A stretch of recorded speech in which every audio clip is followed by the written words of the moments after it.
Some gods break two runes, we all know a blight. We've lost and we're taken from all walks of life. No matter your tale, no matter your home, we all are wayward souls. We drink and we fight, it's all in good fun. The kraken we serve, it all makes us one. We sweat and we bleed neath the blistering sun until the day is done. There's wind in our sails, the past at our backs. We're quick to throw hands when our foes attack. With arms at our side, our sword in our gun, our guile will not waver until we have won.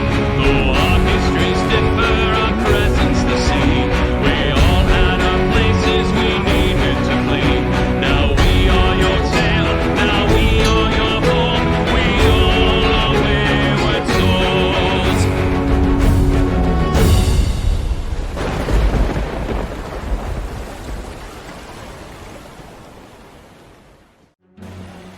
I guess I didn't finish.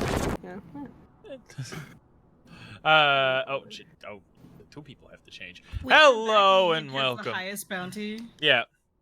Oh, I feel like I need to change, don't I? Yeah, Yeah. somehow. Yeah, that and, Somewhere along the line, I did a war crime. yeah. What? How very Canadian of you. But hello and welcome, Oops, sorry everybody. about that. We are Sans Magnus today. He'll be here in about an hour. Hopefully, fingers crossed, he comes in a little sooner.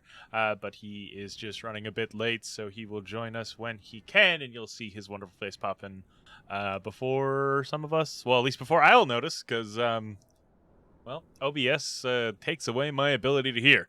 But how's everybody doing?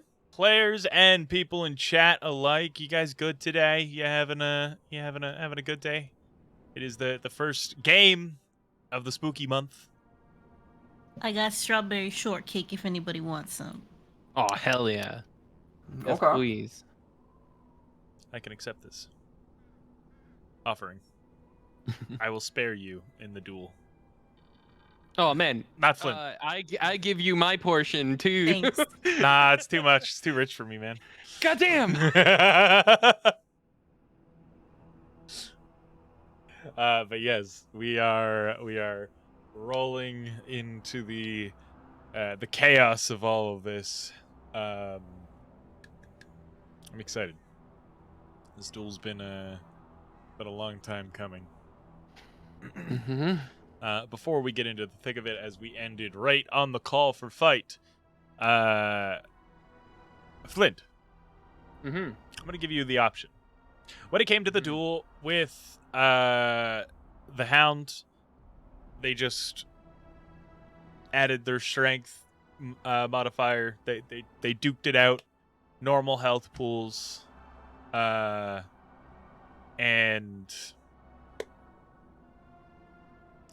gave Asta a little more of a chance, though he still lost. It gave him a little more of a chance.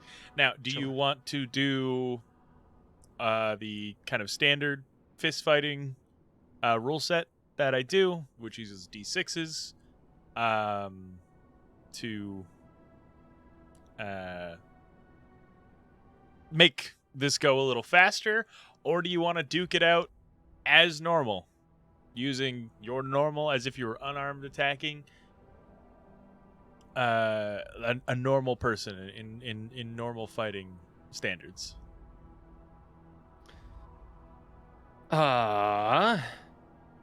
So the your, just because it's I personally don't like it. Your attack, you would just get a D4, because I don't believe you have a massive positive in your strength. No, I do not. Yes. Um. And it would just be, you'd be whittling down his normal health pool. He'd be whittling down your normal health pool. Fighting without weapons. The D6 system that you use for like boxing, arena fights, gladiatorial bouts, things like that, to make them go faster, is your health is determined by your constitution modifier. So say if you have a +4 for your Constitution, then your health is +4. Roll a d6. Anything 3 and below misses. 3 and above hits. If you get a 6, it's worth 2 points. Oh. Mhm. Okay. So, but in my case, with it being a D4, it would be 3 and 4 This is it if you're one no. and two doesn't. This is it. You get the D4 if you're just going to Oh. be duking it out normally. Gotcha. The D6 system, it's you get a D6.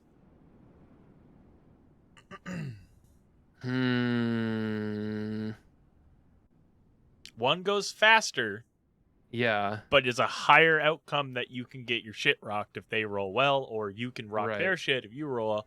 The other gives you more of a chance to survive, but you can get higher bonuses if, like in the Hound's case, higher strength, things like that. Mm-hmm.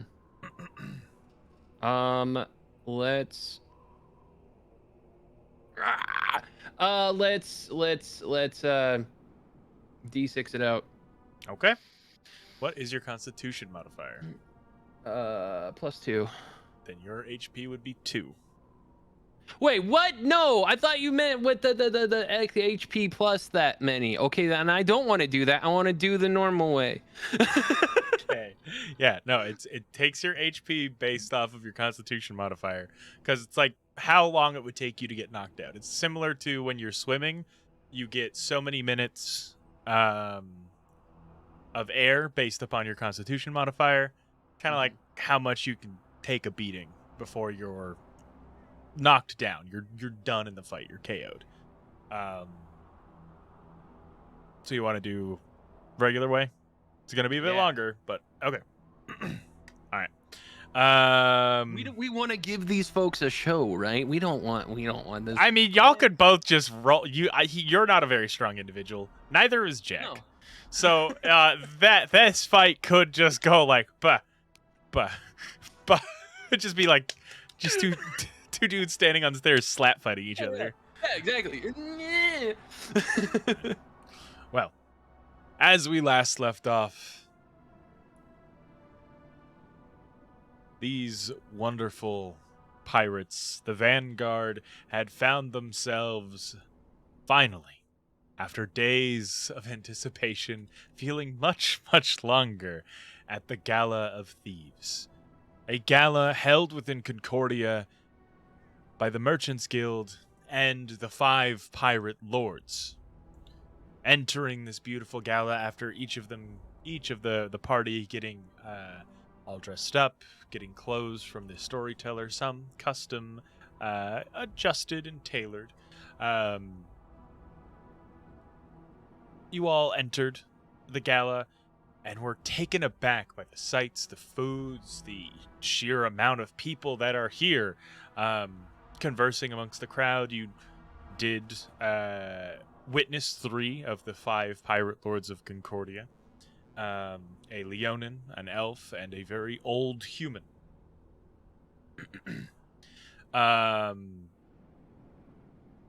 Moving about the crowd, you met a few of the guests of the festivities. Some of you making new acquaintances, new allies, and new friends. Others just enjoying in the music and the dancing and the company of those that they care for and love. But it wasn't all beautiful moments and kind sentiments, good food and rich drinks.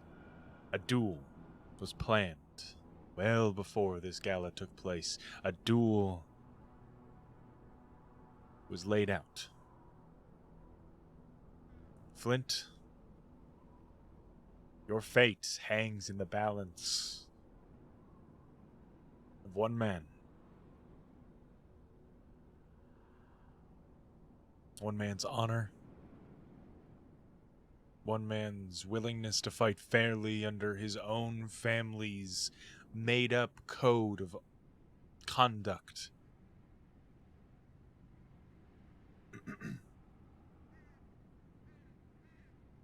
Is there anything that goes through your head As you feel time begin to slow, you feel your heart just beating faster and faster, the adrenaline building in your body. Yeah, Flint is thinking about his parents, about Gil, about the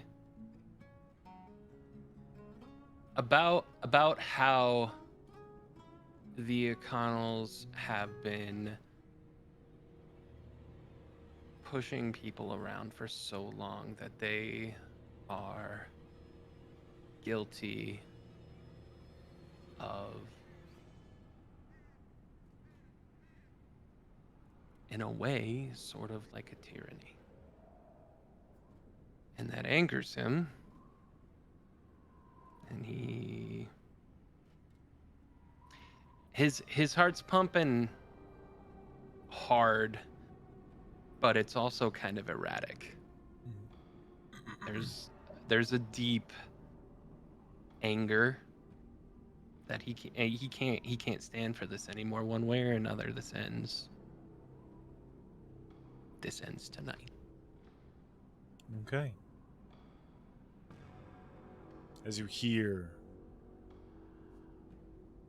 Delson call out the words, pick the wrong music.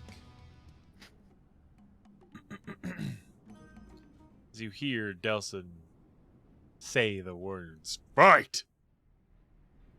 I need you to roll initiative. Alright. Wait, in the thing. It says waiting on GM though, by the way. I don't know if it's I don't know why.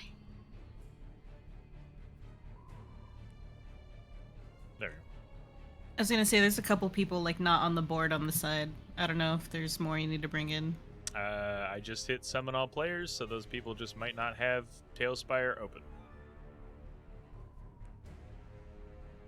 Alright. Come on, buddy. 13. 13, okay. Alright. We are gonna...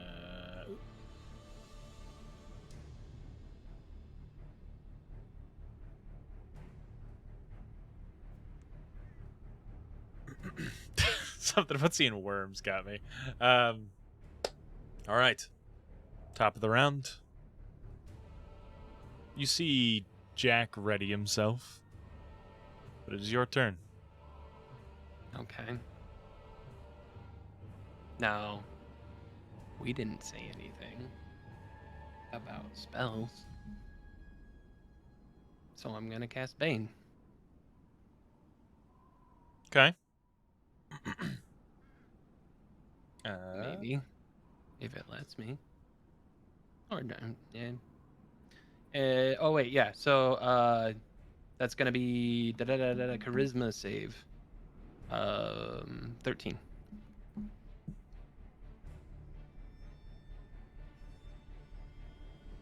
That is a 6. Cool.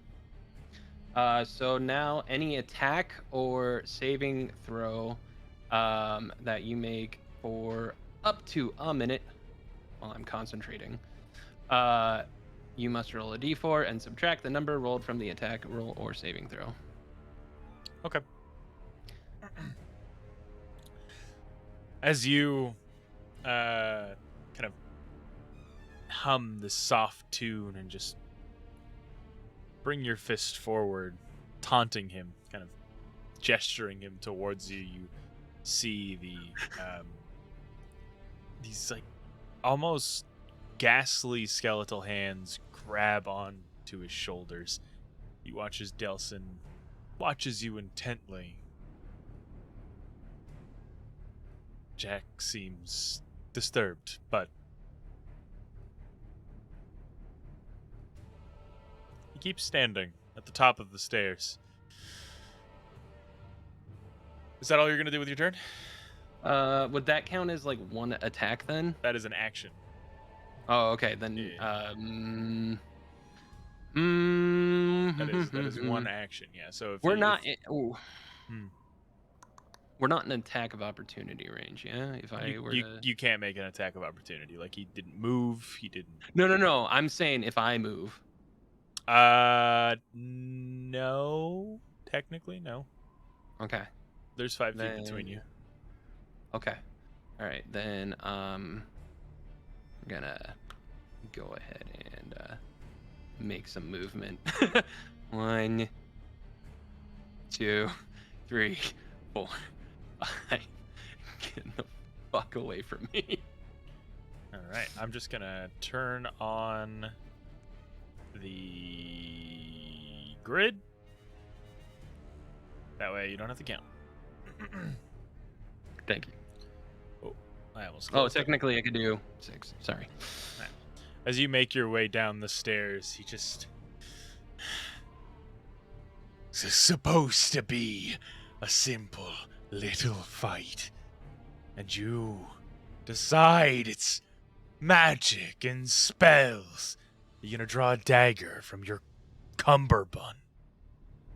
He just makes his way down the steps. Getting away on technicalities. As he reaches into his pocket, and he just throws a rock at you.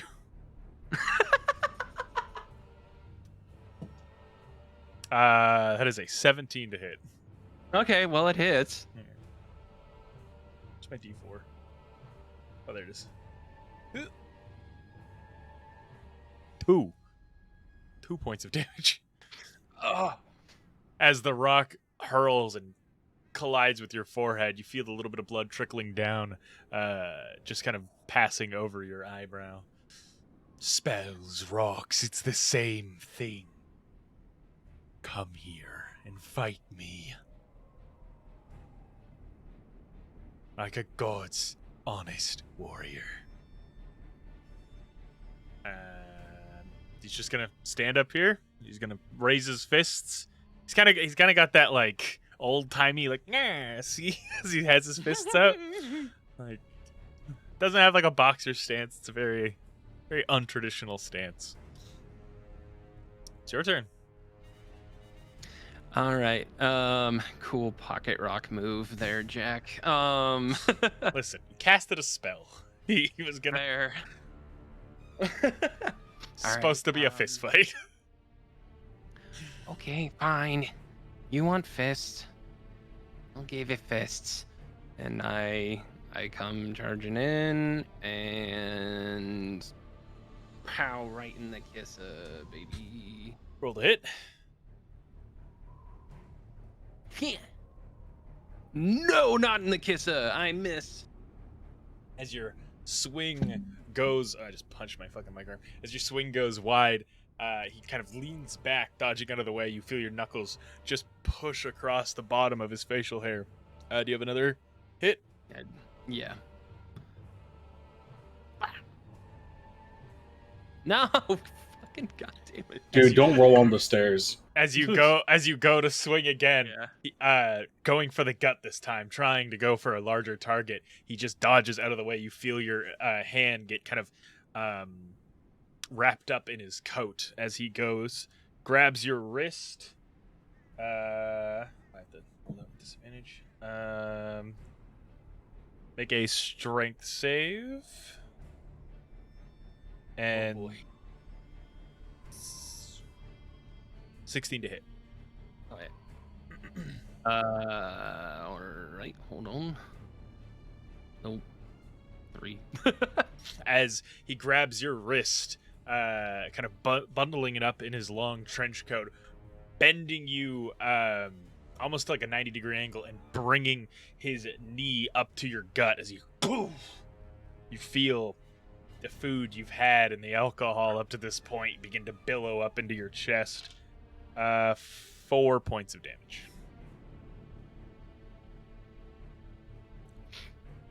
All right.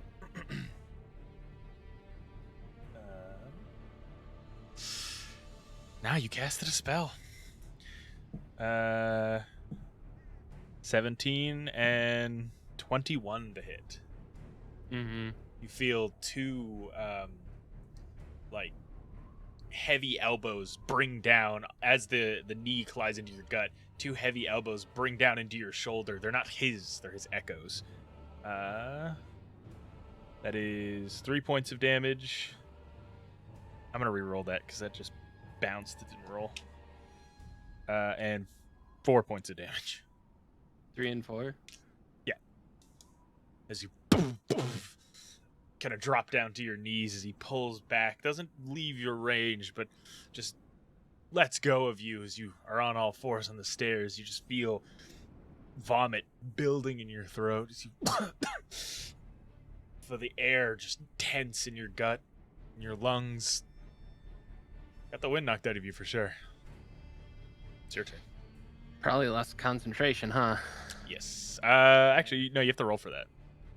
Okay. Let's see. That's just. What do I roll for that? For Bane, it's against your spell save DC, and your spell save DC would be on. He has to roll. He has to roll a d20 plus his Constitution modifier, Okay. and then you have to beat 10 each roll because he did 3 hits. less than 10 damage. So yeah, you have to roll 3 times. Thank you, Josh. Who needs to pull up books when I have Josh in my corner? It's great. Well, that's. Yep. Okay, well, I lost it. No concentration for me. As you feel the spell fade. What are you doing?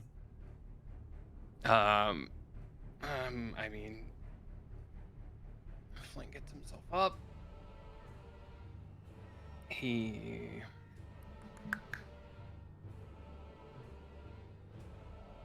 I mean, right now, I think just out of pure reactionary, he's just gonna try to go for a couple more punches. Okay. Roll the Like, hit. with the wind knocked out of him, he can't think much right now. Oh, that's a failure on 1. 10. 10 hits. 10 hits. He's not wearing armor. He's just wearing his jacket and a shirt. All right. 4. 4 as you just get up and punch him square in the gut. A heavy, not quite like a Shoryuken, but like as you're from the ground upwards into his gut. As he steps back, go for that second hit. Mm-hmm.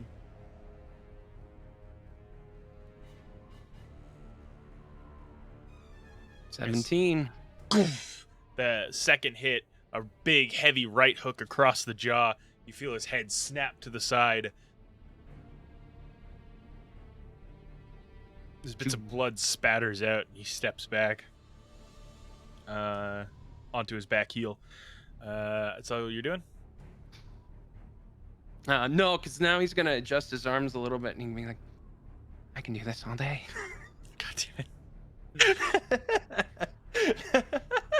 Make a wisdom save. Okay. Just for that comment. Yeah, I get it. yeah. I get it. You now have disadvantage. Yeah, well, yeah. You feel guilt's presence looming behind you, like a shadow of a disapproving father watching you. He didn't like it either, huh? Okay. This is going too slowly. You feel your hands tighten. You feel your nails. Does Flint keep like manicured nails, or are they like grown out a little bit? They're grown out a little bit. Okay, so you would feel your nails digging nails, into right? your palm as blood begins to curl between your fingers. You can increase your fist damage dice to a d6. Oh, okay.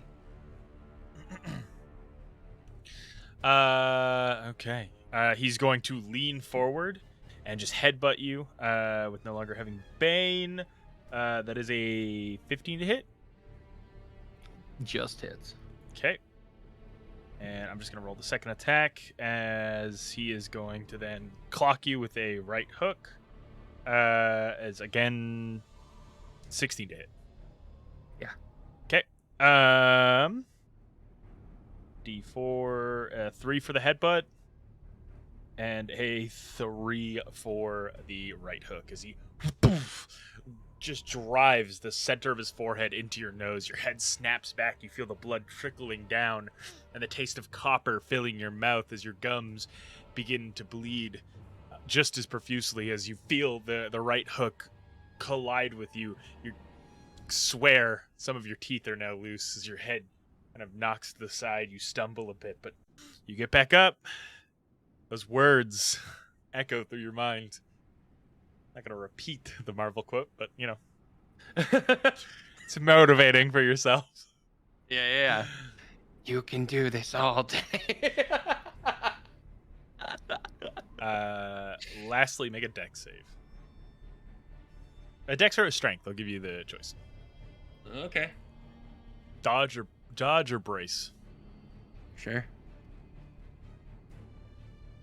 Ooh, 12. 12. Okay.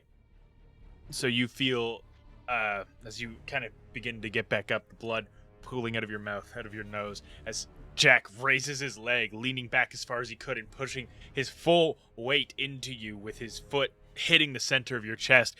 He hits you and you go back. He almost falls down and drops to his knee, catching himself on the stairs. But you fly backwards and tumble down the stairs. I need another dex save as you...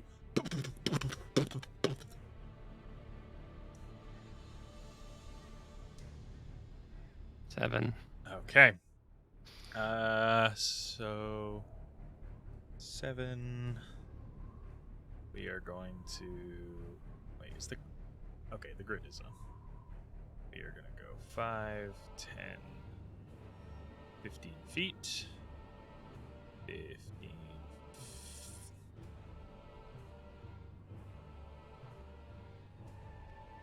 5. There we go. As you fall down the steps and land just on that last, or I guess first landing, kind of getting up. You are prone at this point.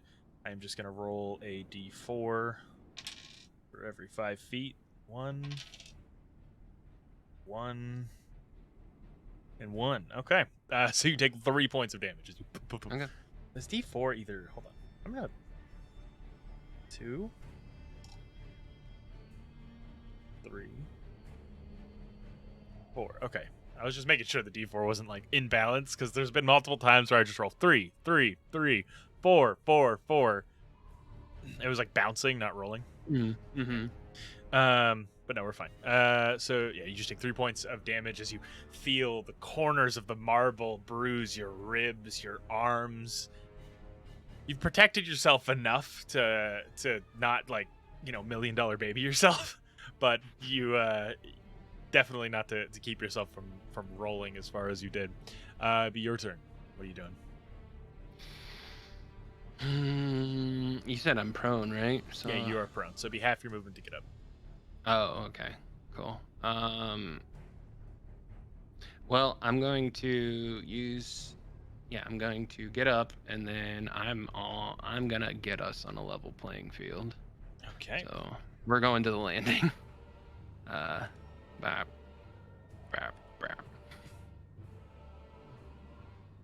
No more high ground, crap. Get down here. Okay. That's all you're doing? You're gonna ready an action? Or no. I'm going to mock him viciously. Okay. So wisdom save 13, and I'm going to say,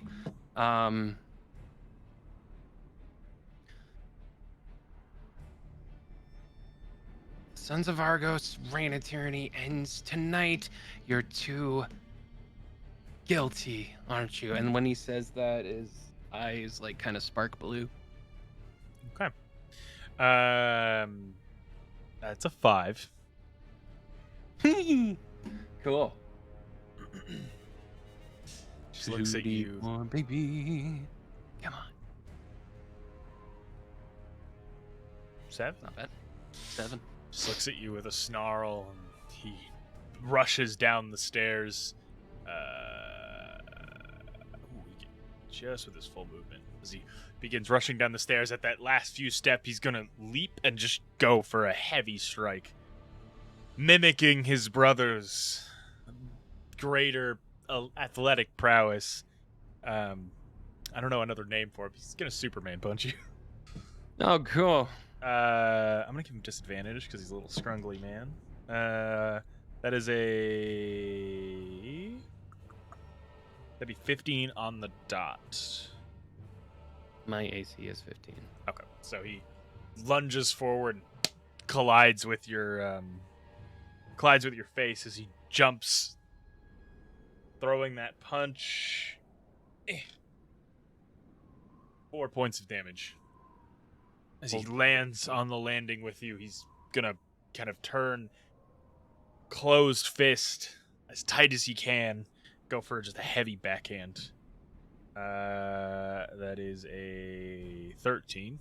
As he swings, you kind of narrowly get out of the way, still kind of reeling from that flying punch as he narrowly misses your face. You would feel his knuckles like brush past your lips. There's no tyranny, the Sons of Argos. All it is a way of life. Natural order. The fucking food chain. Take your pick. Gil sure did. It's your turn. Oh, okay. Question, DM.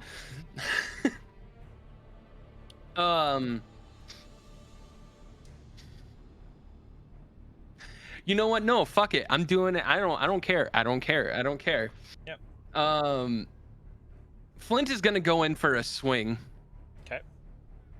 It's gonna look like a punch. Okay. But as he goes in for the swing, something's happening to his hand. Yeah, you throwing up gang signs? What are you doing?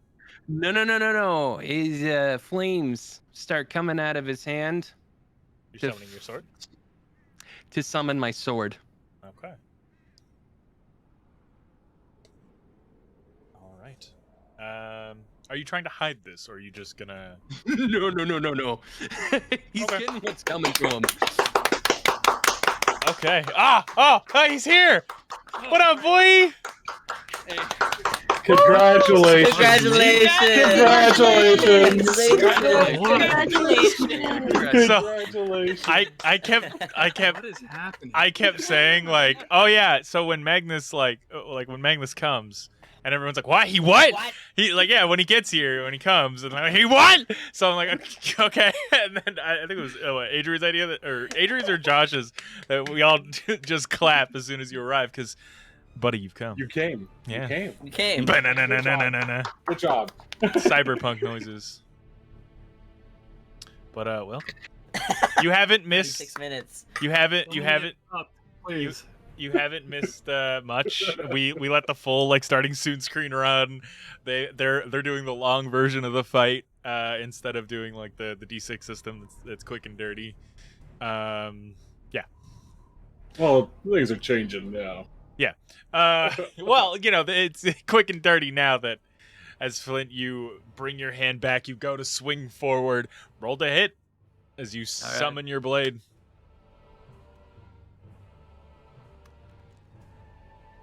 $14.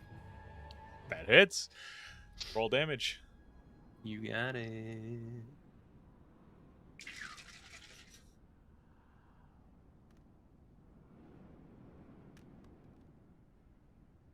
So that's 3 plus.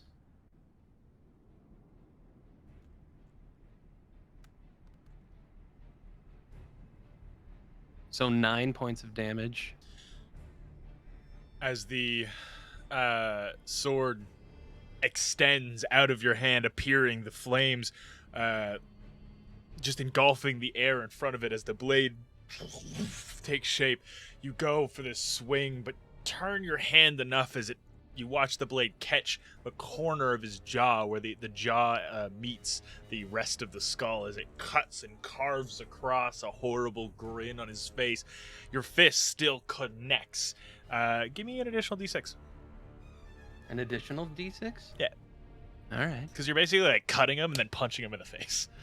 Yeah. 3. As the sword carves and your fist connects, you knock him down onto the stairs as you hear this. You little shading cunt! As he's holding his jaw kind of up in place, worried that if he lets go, it'll slop down to the side. You would hear the click of claws as the dogs kind of begin coming closer to the edge of the stairs. The tapping of Delson's cane as he's watching, taking step by step as you make your next move. Jack is prone. He's going to try to swing on you. Wait. I have another action. Okay. Or another attack. What are you doing?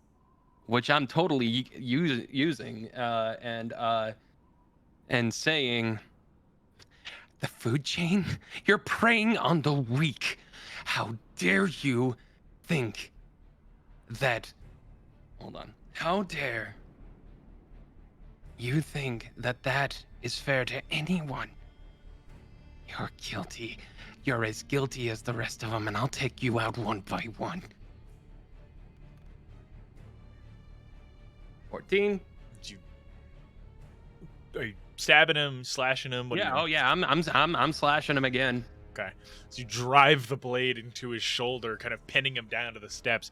His elbows resting on the step, his back kind of pressed up against it, looking up at you as he grabs onto the blade, trying to stop its progression into his shoulder, but you're just driving it forward. The flames licking at his face as it's burning his coat, burning the inside of his body. The blue flame slowly kind of begins to sift and turn this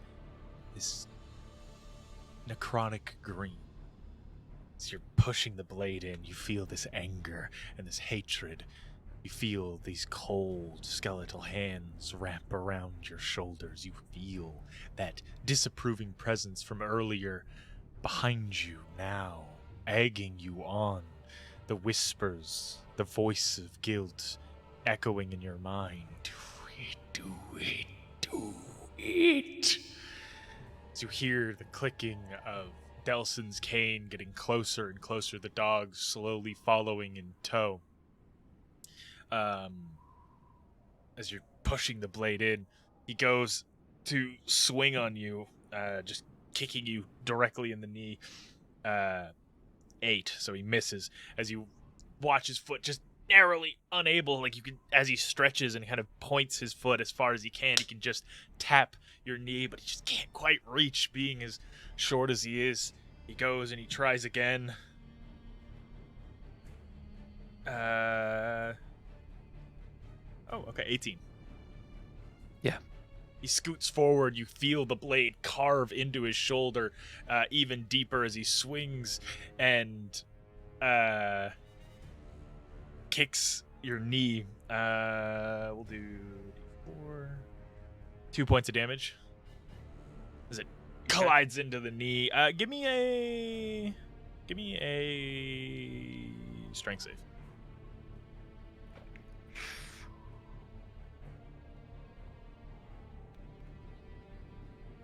Ten. As the blade remains in him, you've carved kind of like a sizable line up the shoulder. A simple pull would tear his shoulder clean open, but he doesn't move you with that kick. You stay strong, looking in deep into his eyes. This look of hatred, malice, and like he was your better is slowly turning into fear as his face is split clean open, the jaw barely hanging on. He looks at you, and he looks up at Delson, who's just watching this fight.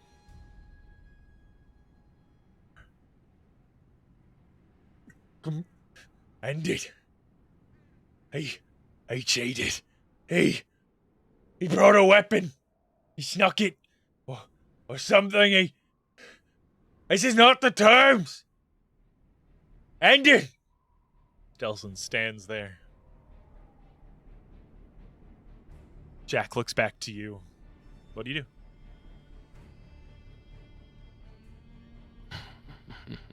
Delson's staring at you intently. His dogs all begin kind of fanning out to the left and right of him.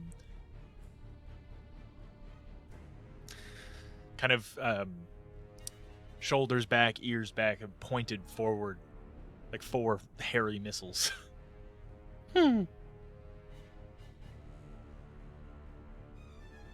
I look up at Delson. Leaning on his cane that's in front of him. He adjusts his glasses. What say you? You gonna pick your boy up, stick your dogs on me, or are you gonna let me in this?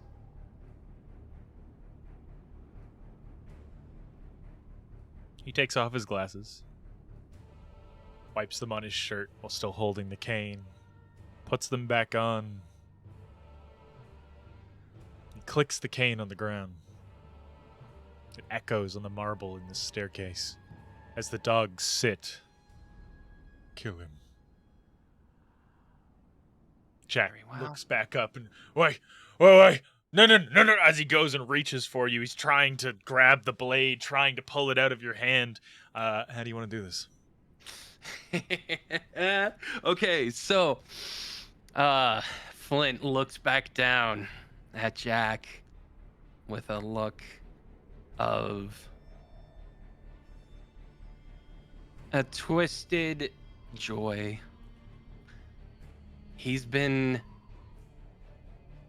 running from Jack for so long and being constantly made to think that there was no way in hell he'd be able to do this on his own without help from his friends, and here we are. It seems you've underestimated me, Jack. And for that, you're gonna pay dearly. And he lifts the sword out. And he drives it right into his head.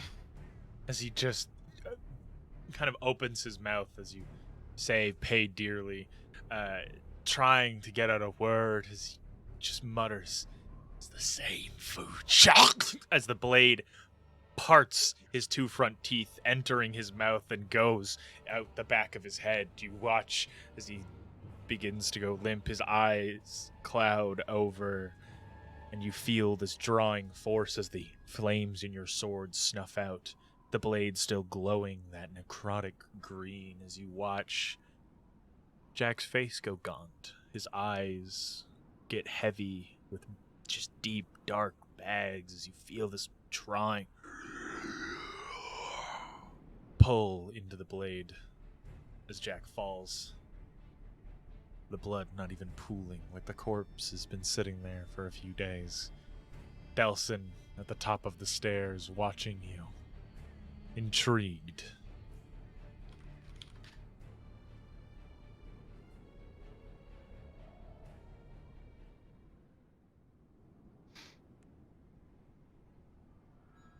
It's done.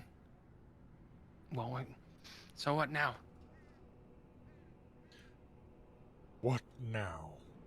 He asks as he looks to the dogs.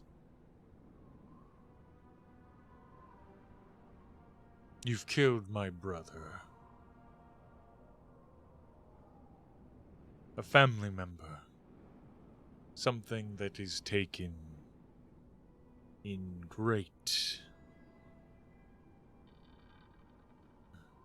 He stops himself. Delson. He looks at you. This was a fight to the death. You know that. I know that. We agreed. I Not. wanted you to kill him.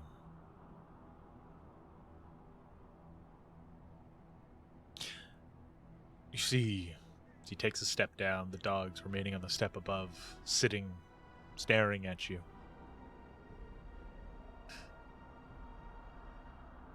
I was born a sickly child. My brothers, my sisters, strong, valiant warriors, they do my father proud. They make our mother... Well, if she's capable of the emotion of pride, happiness, I guess that is what she feels when she looks at them fighting and training, excelling in whatever field they pursue. Their craftsmanship, archery, the arcane. Being the best, whatever they set their mind to. But I was sick. The local doctors didn't know what. Clerics were unsure.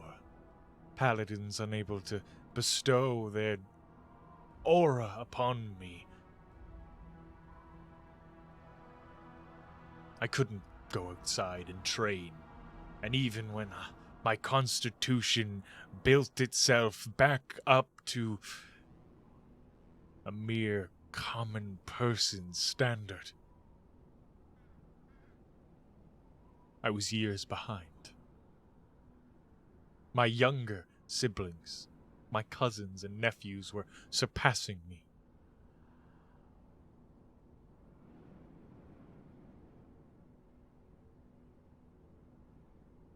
So my gift isn't strength. I'm unlike my family in a lot of ways. My gift is my intellect, as he takes a few more steps down, getting closer to you and standing in front of the body of his brother.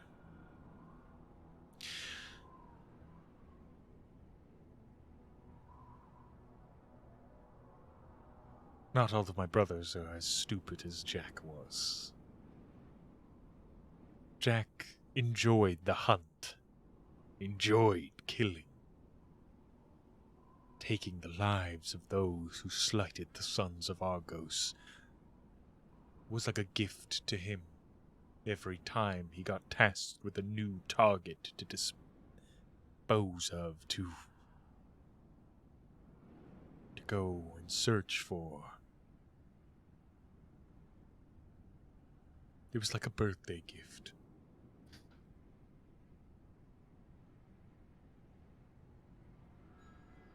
My brother needed to die because he would not have let this go.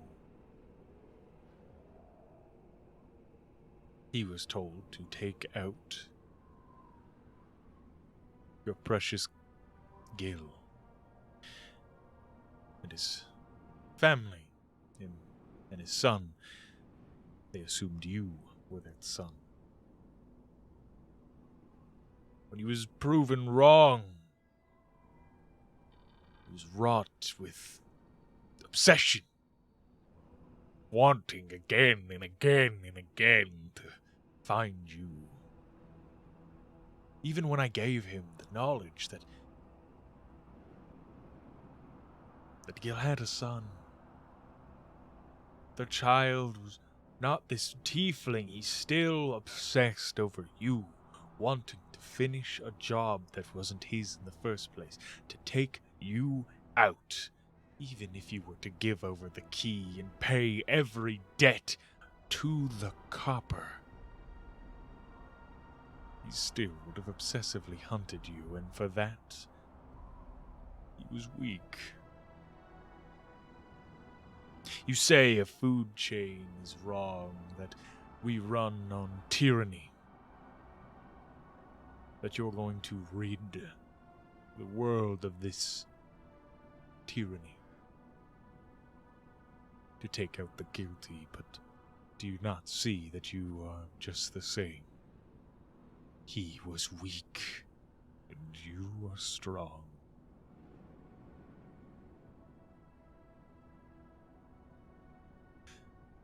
Intellect, not strength. Like you? As he steps over the body. Unlike me, my boy, you have both. You do not have to plot and scheme and plan. You do not have to put every piece of your chessboard meticulously in place in order to get the things you want. As he reaches in to his pocket and hands you an envelope. What's this? A token of good faith. The sons of Argos don't care for you. This was a local matter. Yes, you owed a debt, but you slighted Dugan. Gil slighted Dugan going after the key, Jack. You survived. He was obsessed with you. This was easily solved. That right there, as he pats the envelope in your hand.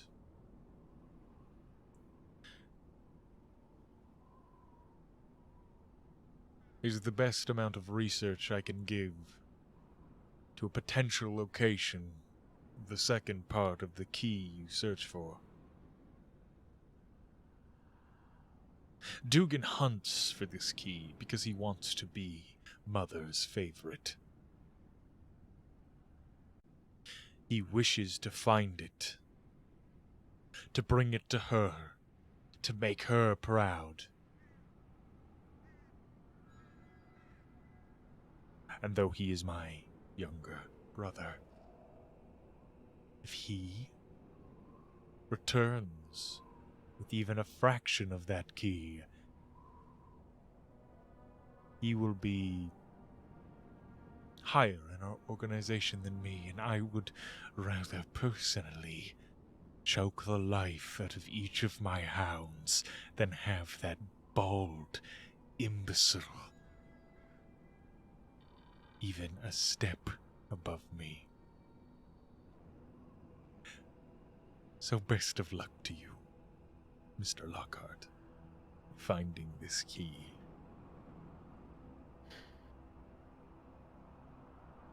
Thank you. One more thing. He stares at you. You know where his son is? I can look into it.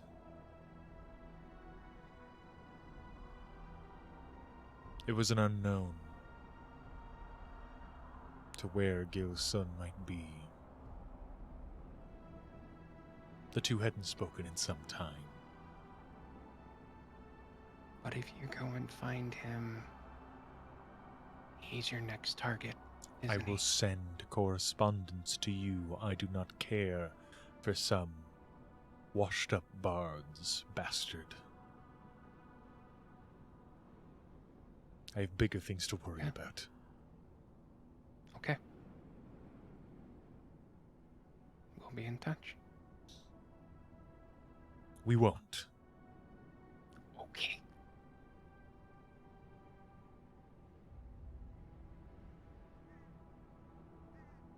As he bends down, puts his brother on his back, like lies him down kind of flat, takes 2 copper pieces, puts it in his eyes, and a silver piece in his mouth. Puts his hat on Jack's chest. And he just stands up and speaks to himself quietly. Words you don't comprehend, but you've heard it spoken before enough to recognize that he's speaking the language from Carspader. For a kind of frame of reference, sounds like Greek. Oh, okay. I'll leave you to it.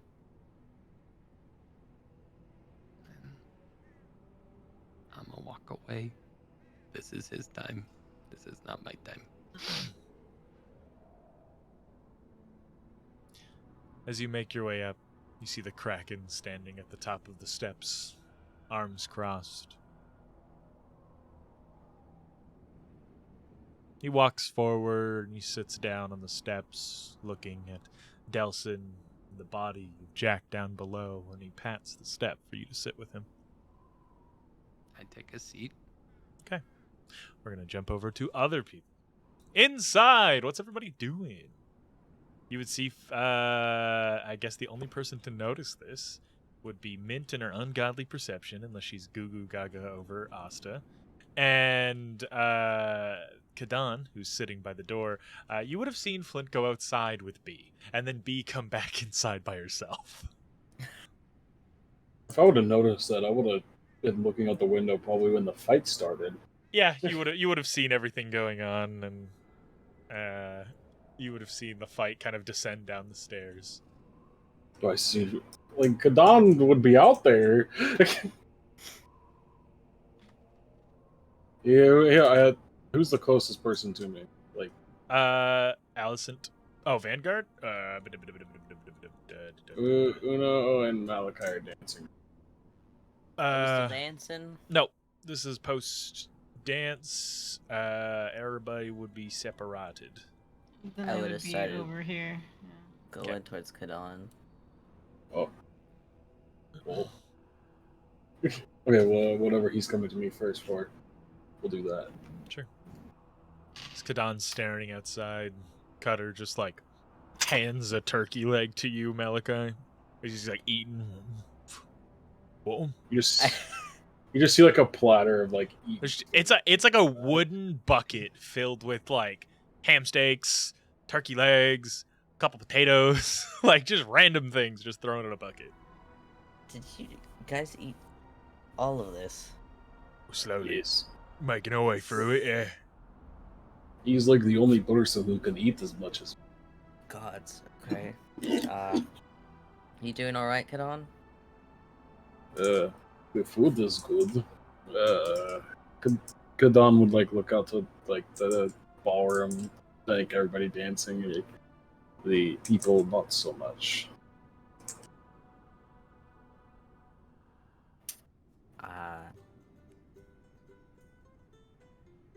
The music change got me.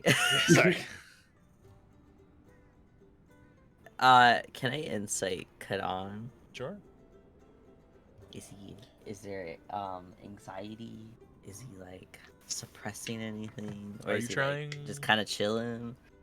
Can I get an insight check from you, Malachi? And can I get a deception or a persuasion from you, Kadan? Unless you're just not hiding anything and it's clear as day that you're... No, he's pretty clear that he's Okay. Yeah, He's not comfy. he's Yeah, he's not doing the comfortable. autism fingers right now. Yeah, What the he's fuck like- is the autism fingers? It's where you're like stimming, but you're moving your This. fingers. Yeah. It's like this. It's Yeah, like yeah. this. You're like rubbing her, It's like rubbing the pads. you're- Autism fingers? You're My autistic? No, it's not an autism thing. no. It's just stimming. It's just stimming, This is- but this is just a We're stim. all autistic. This is how I find out? We're all- No, it's like so. it's just so- stimming. It's autistic people do it. People with varying like neurodivergency ADHD, do it. whatever. ADHD, yeah. A lot of people I support do like this. Like Yeah. they'll rub their like the curl of their index on Yeah. their thumbs. But anyway, he's very clearly anxious. I feel like You wanna Kadan go like picks outside? his nails or something. That's like what Kadan does. He picks at his cuticles. Oh, Yeah, yeah. Me too. Do you want to go outside for a minute? Sure. Come on. Cutter just like sticks like kind of like meat first a turkey leg in your hand. For the road. I take it and just nod.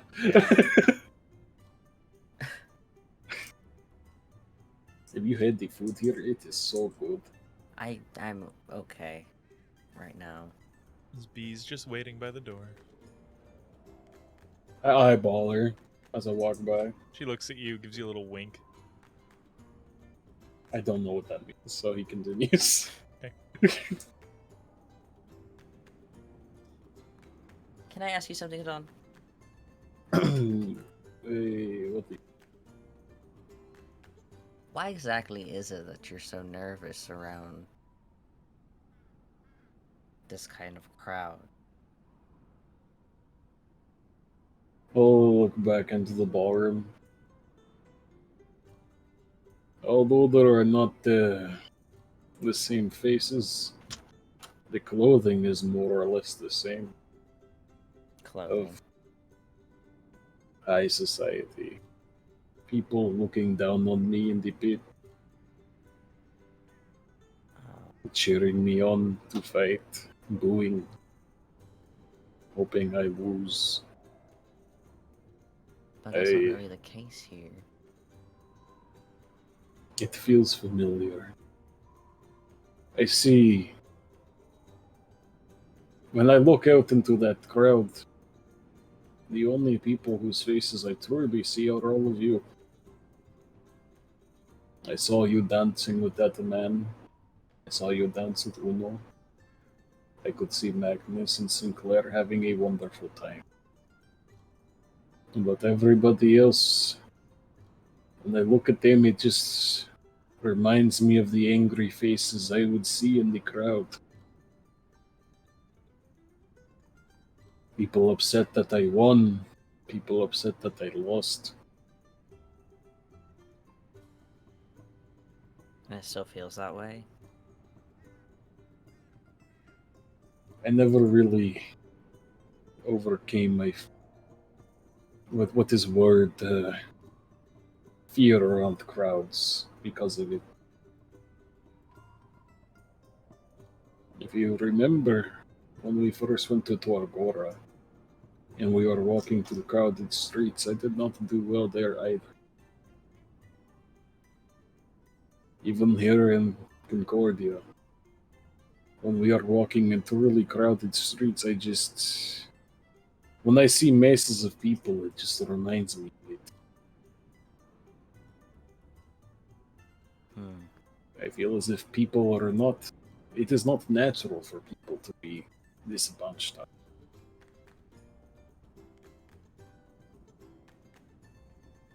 Huh.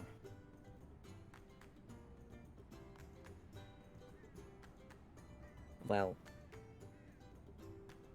I can't really relate to that story, how I feel, other than when I was younger, I had to go through a bunch of these side of things, and well, I hated it too, to be honest. And I was anxious and getting dressed up. The whole thing, I just felt gawked at, stared. But my mother told me that these events are really just a show. Basically, you're putting up your best face so that people know not to fuck around with you. But she put it more eloquently than that. Long story short, I got over that fear. It's more realizing that, I guess the best way I can say it is that you're that bitch, so... Don kind of like raises an eyebrow. You would hear come from below. Don will walk over and peer over the edge.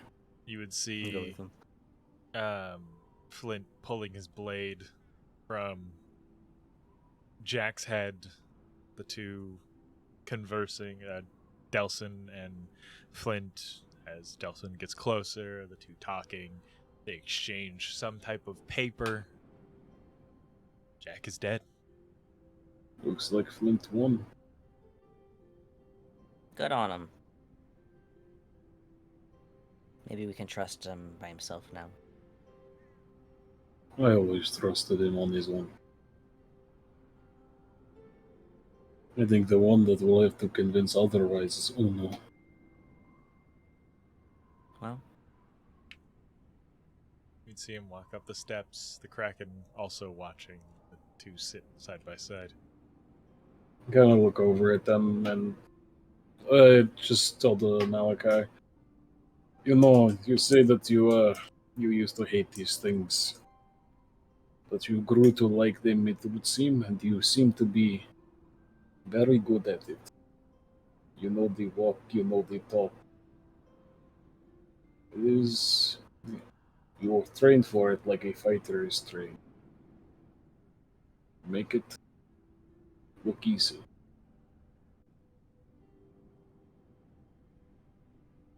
it's all, like I said, it's all about putting on a show. I just to understand. When I was in the pit, I was alone. I had no friends. I was in a room no bigger than a bedroom back at the inn in the grotto, with just a punching bag, some hay on the ground to sleep on. And that was it. I was in that room every second I wasn't fighting. So I was alone or surrounded by judging eyes.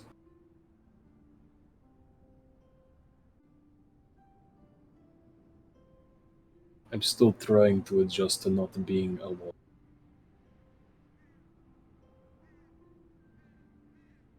Sometimes do you still prefer to be alone? There are times. Mainly when I wish to just meditate, clear my mind. Before you all joined, I was alone a lot.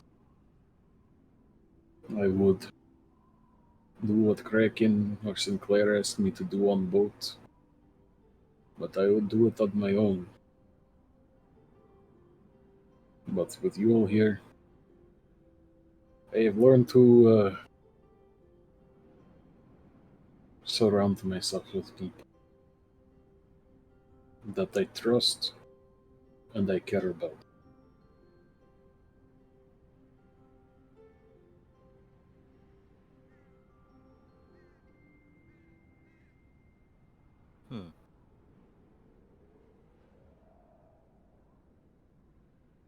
Only person before you all came really understood me was Thorn.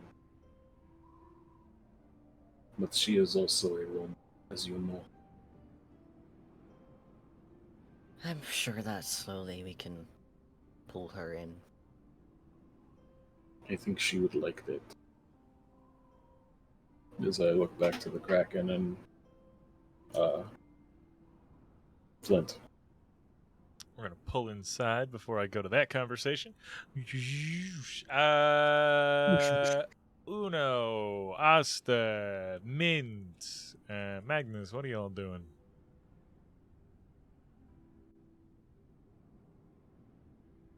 I'm assuming we're finishing up dancing as well, right?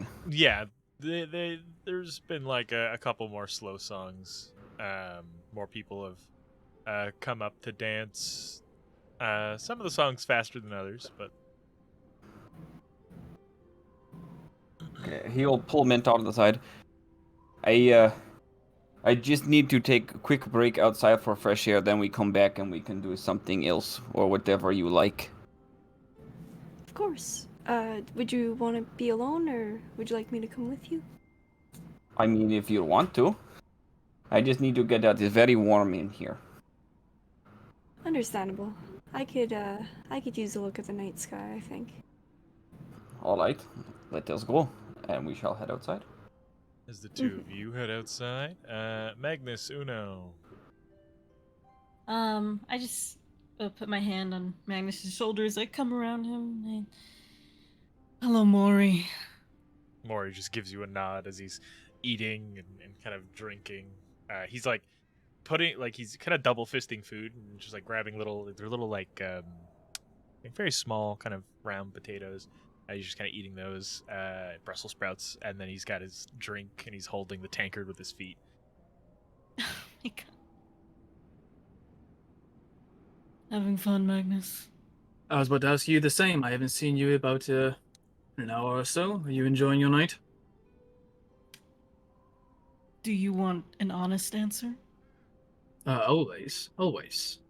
No, I absolutely hate it here. Oh. Well, it's not for everyone.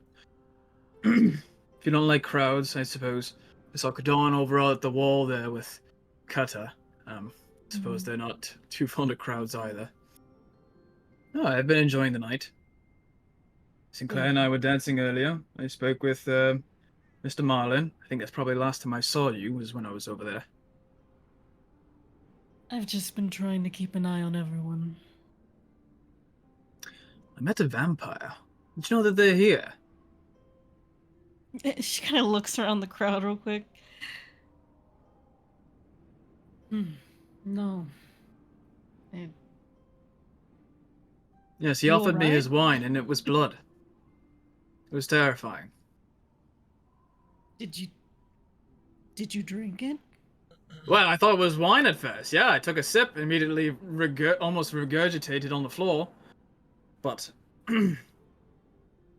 Magnus, I felt like we've learned not to take drinks from strangers.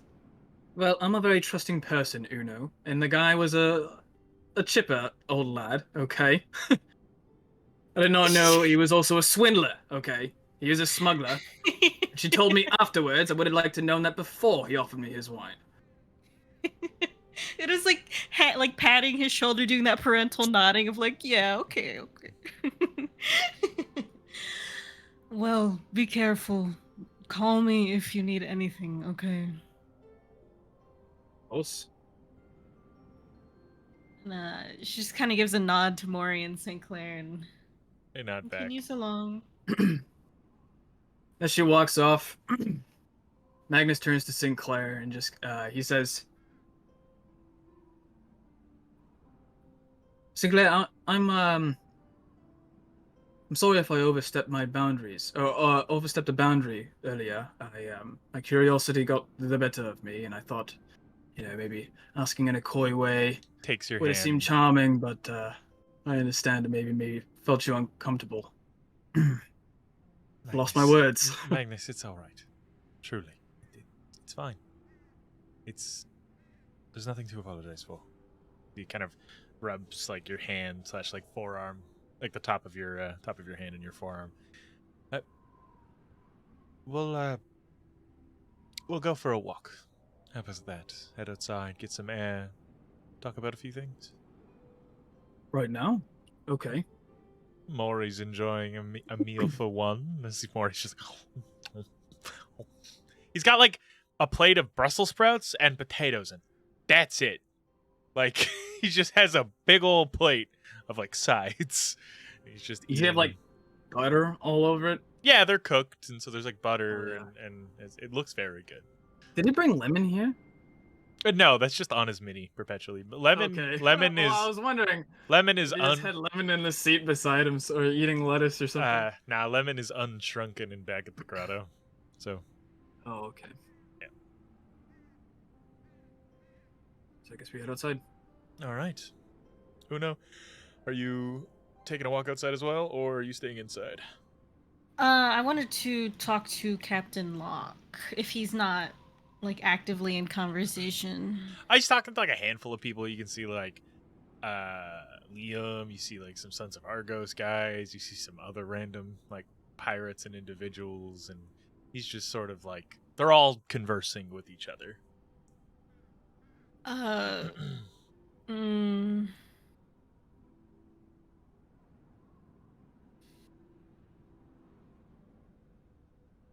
he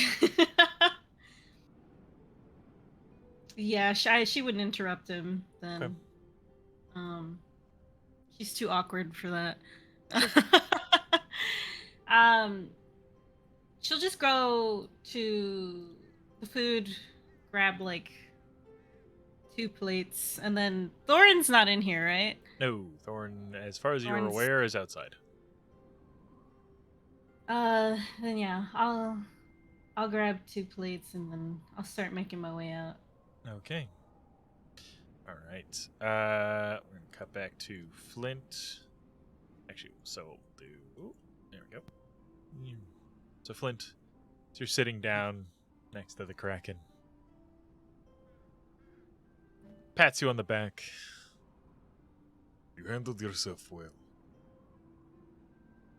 I wasn't expecting that to go the way it did. Truth be told, neither was I. I didn't expect you to lose, Flint. But I didn't expect you to cheat. Pirate. I'm proud. Don't take my surprise as disapproval.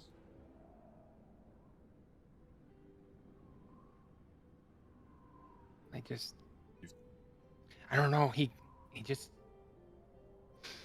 talked about Gil like that, and I got so angry, and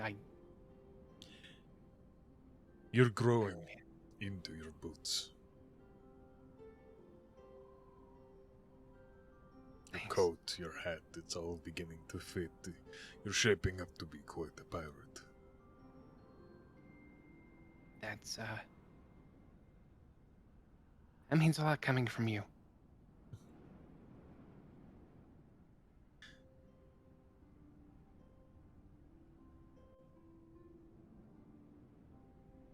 How do you see yourself in this life?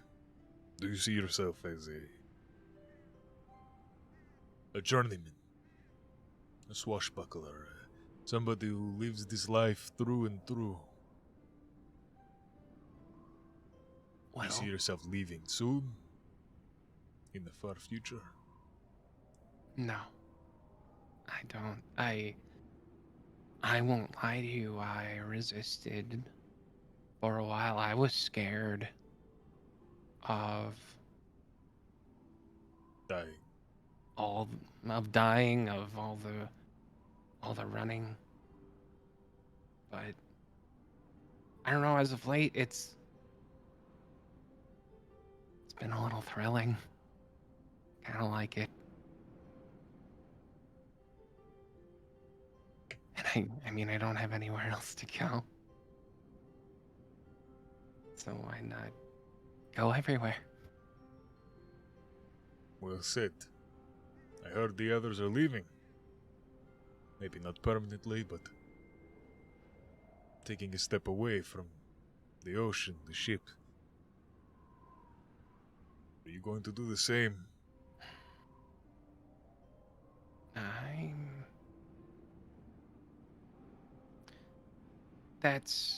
That's a good question. As Flint kind of remembers he's got an envelope in his hand. This might change my mind. I thought about staying, but I don't know what's in here yet, and he goes to open it. Okay. You are driven,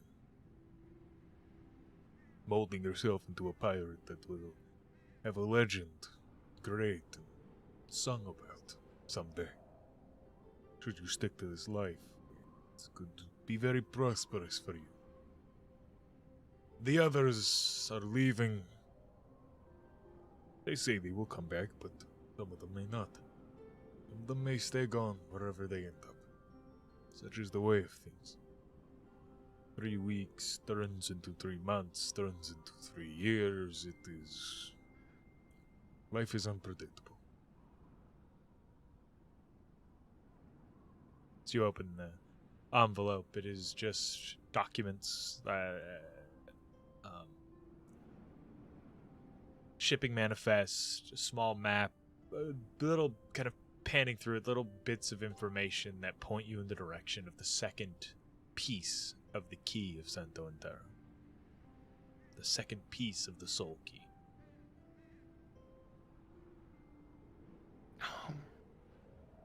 You'd have to sit down and read all the information, but it's a collection of information that points in a hunch. It's not a map, but it might be somewhere here, kind of thing. The second piece of the soul key. They gave it to you. No. This could be a lead to where it is. I guess you're not leaving after all. No. I have to make sure that this does not get into the wrong hands. I feel like I owe it to Gil, to myself. I understand. You know, Flint, you say the life is growing on you, that the adventure is sweeping you up, taking you away. But one day you will leave the ocean. Take a wife, father children, see less and less of the seas. She will become like a painting, hanging on a wall, irrelevant to your day-to-day life. It won't matter to your children, your children's children, none of it. But it will keep calling to you.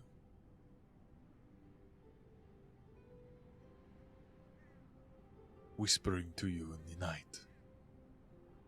When she does, you'll step into the painting and feel the swell beneath your feet. It will all come back.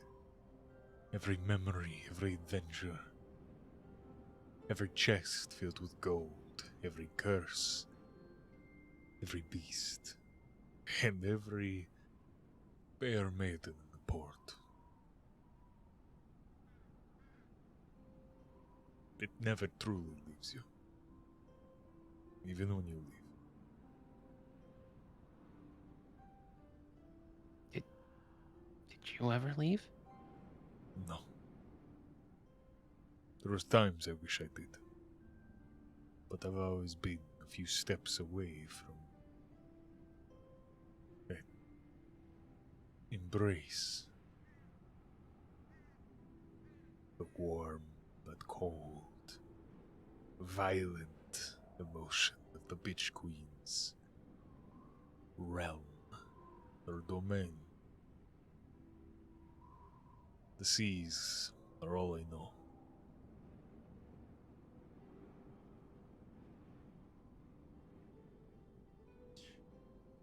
The Wayward Son. What do you think of it? The crew, the ship. I mean, it's great. It's legendary, and the crew, they're like family now. The crew, they are mine. They are my family. Most have come and gone, but those who have stuck around with me over the years believed in my reputation or understood that every pirate's life is filled with falsehoods.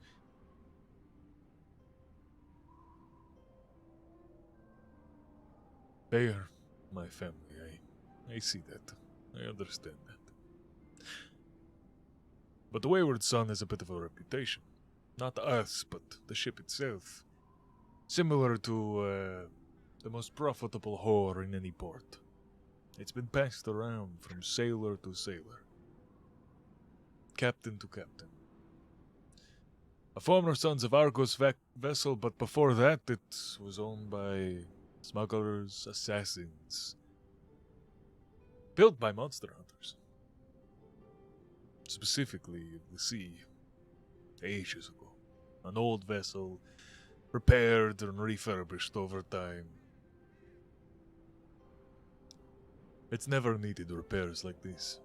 These are big changes coming to the boat. Basically being rebuilt. Its original foundation. The only thing that truly remains. The bones. Good bones they are. But it compares nothing to my ship. I miss her dearly.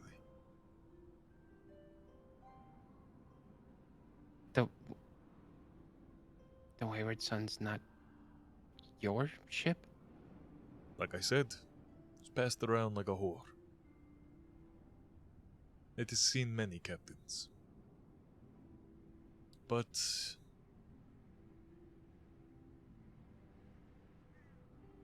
instead of being stolen,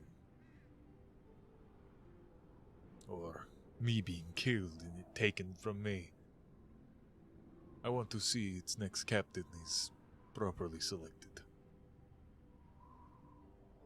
Sure. Yeah. Yeah, I can help you if you'd like. I'm making you the captain of the Wayward Sun. You're What? I will give you the boat. You will need to find your own crew. The Vanguard will be with you. When they rest return, they can fill the roles that you have not.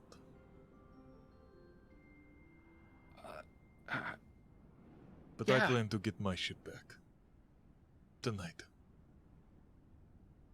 Yeah.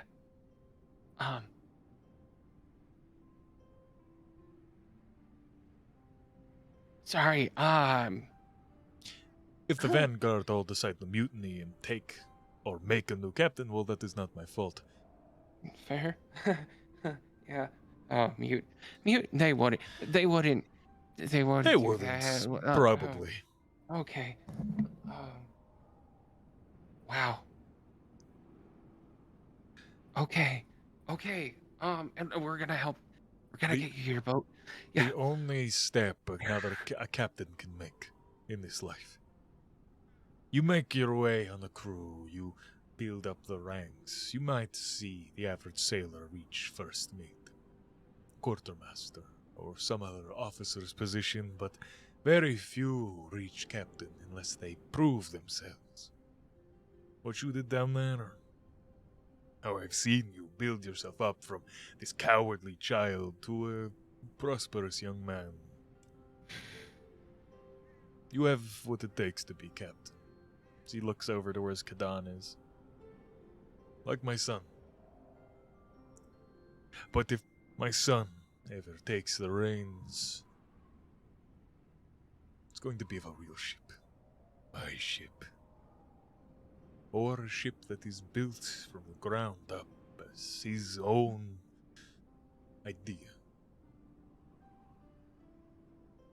Yeah. That's what he deserves.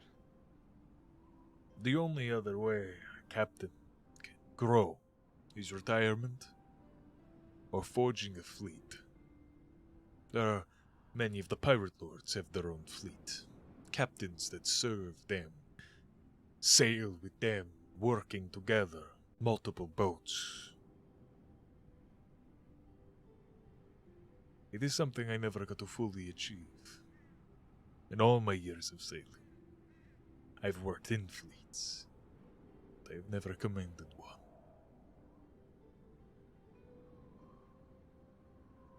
So you will be the first. You might move fleet. A fleet to be feared. The Krakens, he kind of points his hands up towards the stars, putting his arm around you. Captain Lockhart. We'll see whoever else joins that list. Yes, sir. pats you on the back a little too hard and stands up. Flint falls down. You go, "Bah, bah, bah, bah." It's just a John Wick scene as you bah, bah, bah, bah, bah, bah, bah. You go all the way down. Somehow turn, go all the way down the rest of the stairs. The two of you would see as you're talking and looking out towards Kadan, or looking out towards the Kraken and Flint. You would see him kind of pat Flint on the back and point out at the sky before standing up. Kadan, Malachi. You know, one thing though, Mr. Kraken, sir. Looks over his shoulder. We've all got, or everyone seems to have their own little names, right? I mean, the Kraken, the bear, the hound.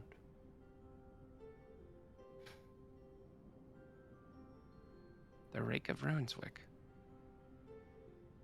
He nods and grins. Just keeps walking. Rake of Runeswick. Kadan, Malachi, as the two of you are talking and looking out on those two, you would hear footsteps behind you as Asta and Mint are coming out. Asta, Mint, do you approach those two as you see them outside? I think as we pass back, oh, you guys came out for fresh air too. It's very stuffy in there. It really is. Agreed. Smells like Mint would- alcohol and sweaty pirate. Not very nice smell. Yeah, Mint? Mint would pull down her mask too as she got out to talk with the fellas. So Okay. Uno, Gasping for air. this mask is so much heavier. Uno approaching, as well as Magnus Yeah. and Sinclair. As you would see, like, everybody's outside.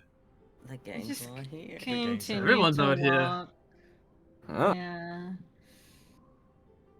I guess we all had the same idea. You- Come outside. You would all see a bloody and kind of like tattered, dirty looking Flint just kind of getting up from the stairs as the Kraken's walking past. Oh yeah, The Flint, hour. Flint Ooh. won this fight.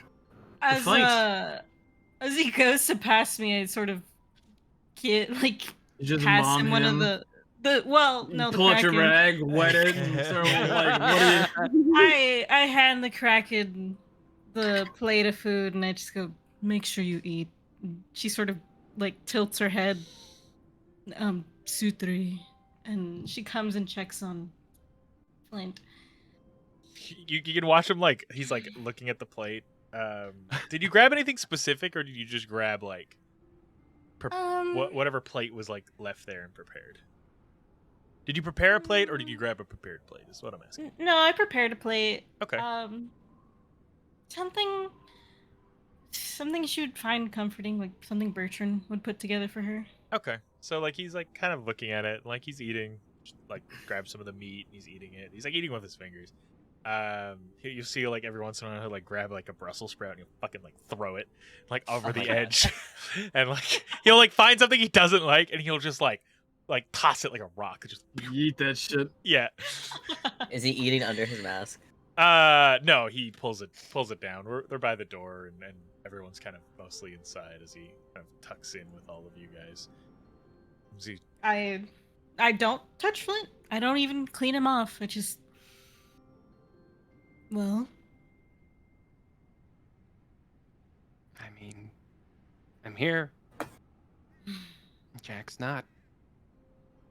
I'm glad. Yeah, me too. I really thought for a while that that performance was my last. But I don't know, he got me so angry. And I guess a stronger me came out on the other side. She puts a hand on his shoulder. You were always strong, Flint. You just needed to realize it. And then she'll press to digitize him, and she'll go take the other plate of food to Thorin. Okay. Thorin takes it, sits down and eats. Thanks you, gives you a little like one-armed hug. The Kraken looks over his shoulder towards you, Flint. Let's not talk about what we discussed until I can address the others. So he gives you a nod, flings a carrot like over the balcony. Flint nods back. Yeah. Just eating all the veggies. Is there any like veggies you he eats like potatoes, he eats like the broccoli, but like it's potatoes doesn't count. no, I was but gonna like say potatoes does not he's eating like the potatoes, the broccoli. Like he'll eat some of the vegetables, but like a lot of what he's throwing is like the carrots. And like if any of you question it, it's not You don't get scurvy. it's not the carrots that he dislikes or it's like how they're cooked. He's like it's just like they're slathered in butter and oil. Like the carrots are like heavily boiled. Like it's just he doesn't like how they're cooked, so he's like nah. And you know what? He's valid, actually. Yeah. I hate squishy carrots. Yeah. Raw carrots are where it's at. Yet again, more autism.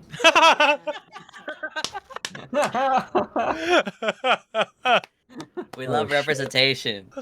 Exactly. As the Kraken's eating with his bare hands, I kind of like lean over to Malachi. I'm like, you guys judge me for eating my bare hands. Listen, there's a difference. He's the captain. He can do what he wants. He's also not just pigging out. I don't know what the difference is. I just like straightening Flint back out, you know, fixing his tie.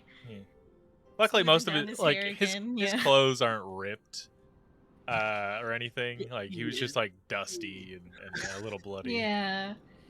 Yeah, your ribs fucking hurt, Flint. Like you're gonna feel that in the morning. Oh, yeah.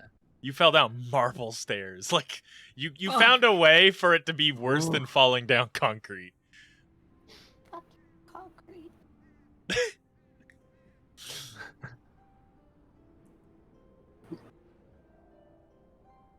Yeah, she's fixing Flint up again. Any conversation amongst the group here as you're all outside? As the Kraken kind of sits beside the door, kind of leans, squats. Is anyone almost. fucked up? Is Nico out here? Nico is inside. Okay. As I promised Nico I'd may everybody who's drank make a Constitution. Oh wow, that's actually really good. I'm surprised. I usually fail these checks. Makes it cheaper. 18. You're fine. I wish I wasn't.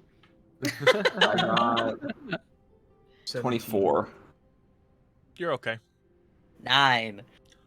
You're getting the warmth of a buzz. Like you're not drunk, but like you know what? You know when you hit that point where you're like, a few more drinks and I'm gonna be there. I'm in that right spot. Like the party's getting going.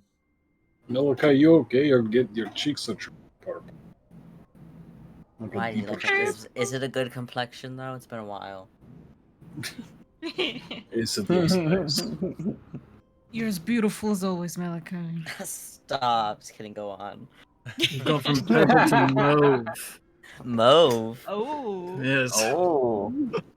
I don't know what that means. It's like a reddish shade of purple. It's a fancy word. Oh. I think it suits me. I think so. Indeed. You are a very fancy man. Stop. Like spends 10 minutes flattering Malachi. Yeah. You're gonna make his head huge. Yeah. Turn that mauve to maroon. Yeah. Okay, I want to take a peruse around, just kind of look around and see who's all outside here.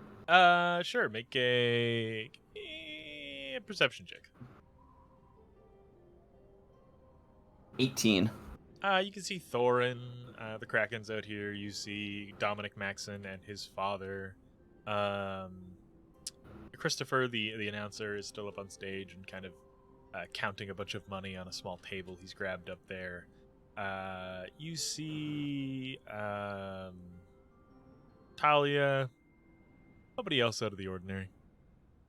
No one is phased by Flint's duel to the death. There's like a few people that were watching, but like there's been enough like it as soon as it kind of like went down the stairs, people stopped paying attention because it was like that's too far. Like I might miss the party. Like I'm gonna go back upstairs. How hurt does Flint still look? Mint healed him 8 points. Yeah. So I'm like, not quite. I'm a little over half health. Okay. I'll give him 10 points to lay on hands. Okay. Just in case, because especially since Uno's heard all the ruckus of like something might go down. Yeah.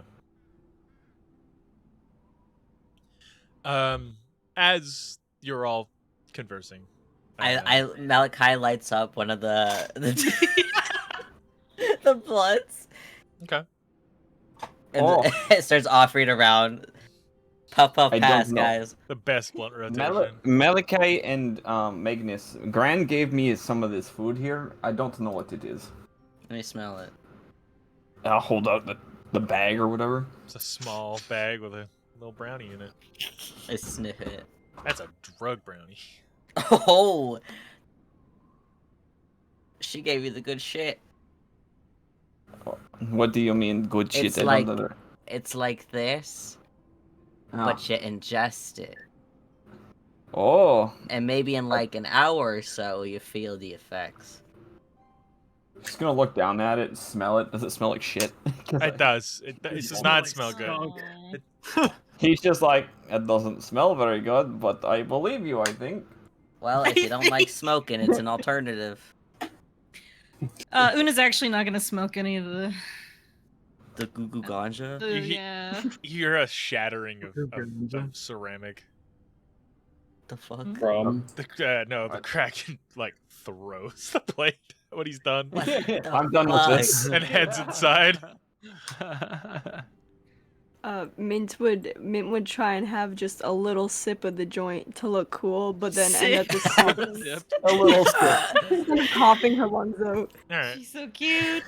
It'll help with anxiety. You want some of this instead, Mint, and I'll hold the brownie out. I'm just gonna Yeah, sure. I'm gonna put this out into the sphere. I want this is the only Elon Musk related thing I'll ever request, but I just want that like Elon Musk smoking weed, making that face, but it's Mint. Where it's like, it's not even affecting me. Yeah. Yeah. like pretty good. Yeah. I give everyone a nice. that. I give everyone a nice, reassuring mom tap before I head back inside. All right. Both the moons are out, yeah. They are. You feel the tingle rolling up your spine, Malachi.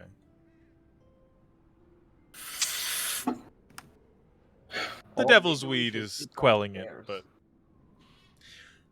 We don't think about it. We're not gonna think about The it. Dawn just looks at the moons. Yeah, Asa's gonna make his way towards the stairs and kind of sit at the top one and like lay back and look up. Okay. I come up behind the Kraken. Excuse me. He looks to you as he's staring down the pirate lords. Just one Can I second. dance with you? Seems very confused, but he Yeah. takes your hand. Sinclair walks, kind of breaking your side, Magnus, and walking up to Malachi, just pulling you off to the side a bit. Malachi takes Magnus takes the joint from Malachi before he leaves. So, when we were on Grant's barge, you all purchased and stole whatever you wished. But the Kraken, myself, we were there to get something rather expensive. Oh. We need to find the Iron Shepherd to cure our revenancy, our ailment. if we wish to see peace, see an eternal rest. But the lycanthropy, it can be cured. It's expensive and very rare. And there's no guarantee the cure works. But we purchased cures.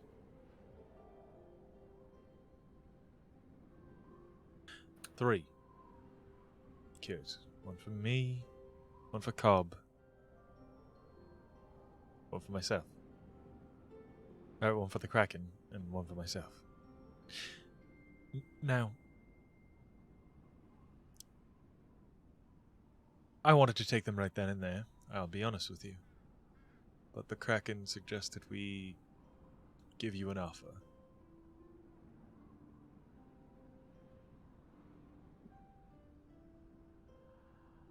Uh-huh. Do you wish to be rid of it?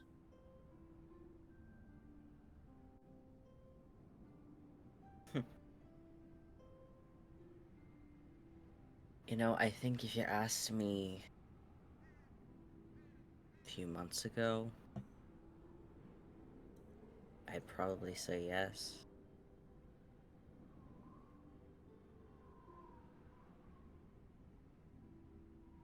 I don't think I do. I respect that.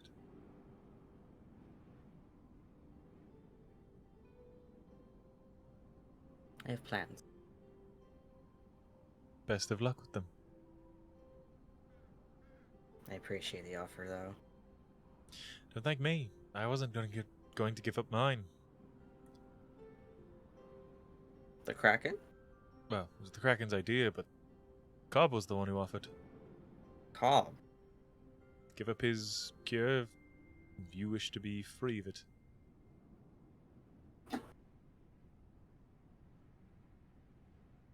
Didn't know he had it in him. He can surprise you. Israel used to be sensible.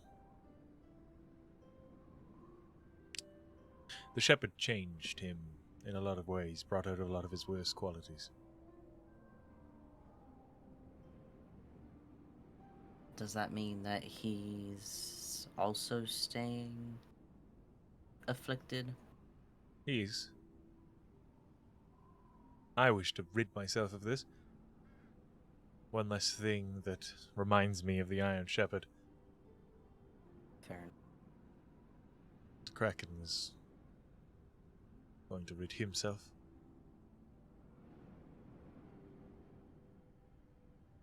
When are you setting off to even find the Iron Shepherd?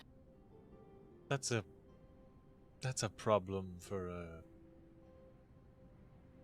an empty to-do list, and we have quite the list of things we need to do. You got quite the time. Exactly. We don't even know if he's still alive. The old bastard might be dead by now. And we are just stuck the way we are. I'm sure there's someone out there who could also... I'm sure.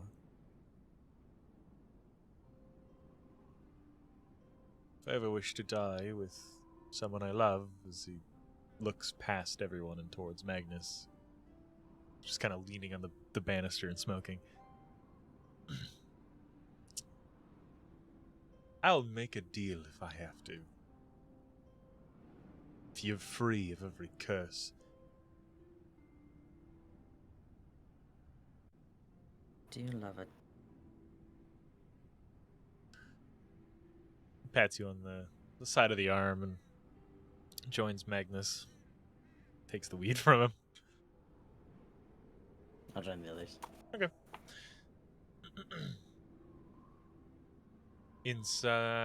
No other conversations there? Kadan is just looking at the moon and mumbling to himself in Orcish. Okay. Mint would have sat next to Asta to look at the stars as well. Maybe offer to tell him about a couple constellations she sees. Okay. Oh, okay. Mm-hmm. I go inside and I like grab more drinks and I bring it back outside for everyone. Okay. You would see the Kraken and Uno dancing. Malachi's like sneaking some shit and looks over and he's like, "Oh, I'll remember this." Insight. Is it good? Like, so to describe before you Was see Uno a this. good dancer? Yeah. I have a really high performance. Yeah, Uno- she's never seen dancing or has never danced before. That's No. why she had you teaching. Oh But, yeah. but like But was she she a she has good like she has like she picks up on things quick, and then she's also like very good at kind of like Mimicking. like mimicking. Like I can watch someone ride a bike and then kind of figure it out myself. It's a good thing I don't have feet. Yeah. She picked up on it rather quickly. I should have asked for a performance role, but fuck it.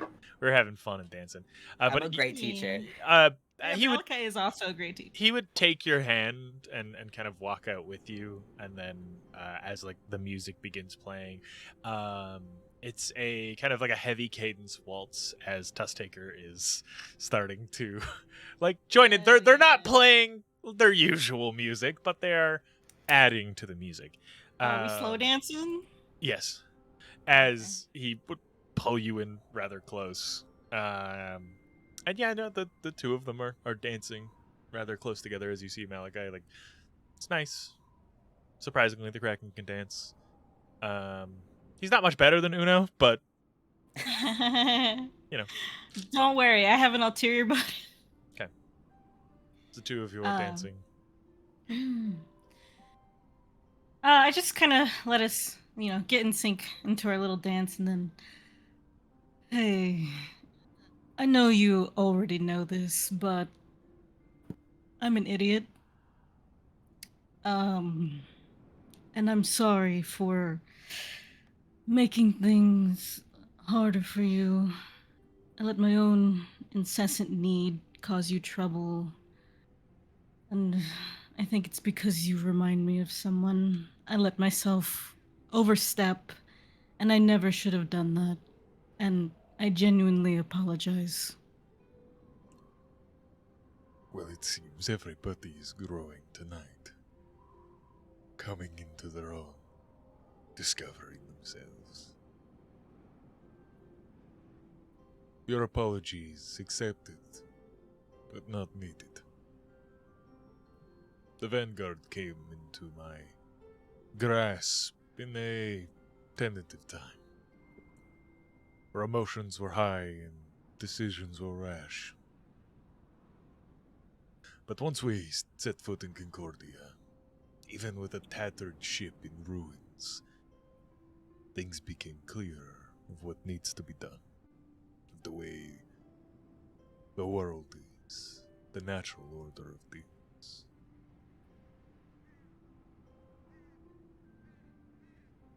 You have nothing to apologize for. You are just simply being the way that you are, difficult as it may.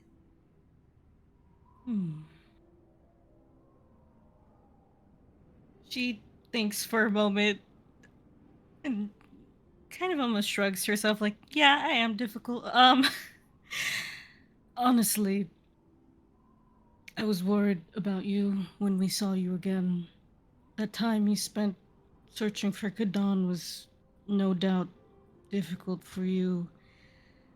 And I see you taking care of so many people. I just worry if you're taking care of yourself. I honestly try not to meddle, but I'm a religious person, so it's sort of my job to be annoying.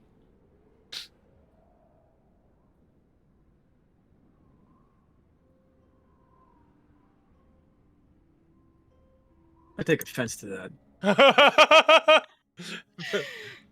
Much like Malachi will remember this with the seeing them dance, like Magnus is outside like Magnus. I feel a little pissed off.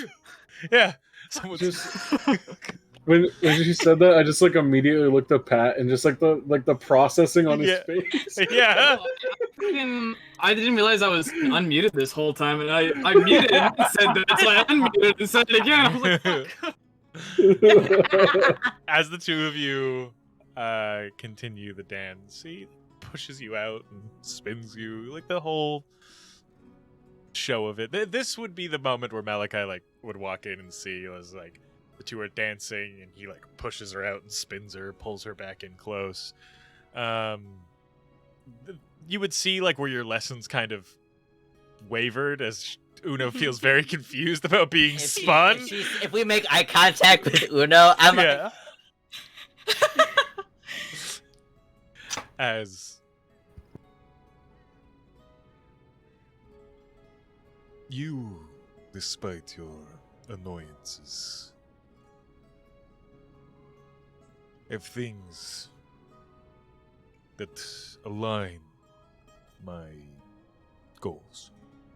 You do not care for my vengeance against the Iron Shepherd. You do not care for the Sons of Arcos, the storyteller in the Syndicate. You do not care for all these intricate politics. I respect it. But one thing you do care for is the way the Coalition reminds you of the same vile people that run the arena that forged you into what you are. You wish to see them dismantled. Or am I wrong? Not just them. Anyone that would dare to put anyone in chains.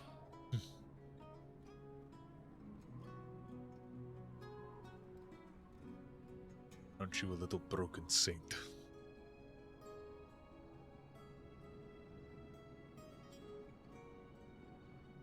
Don't stop what's about to come.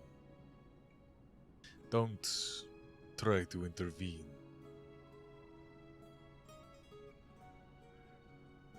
Do we have an understanding?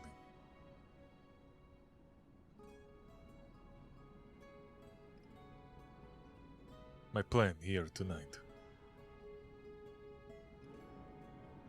Just let the world. Let this tower of cards fall.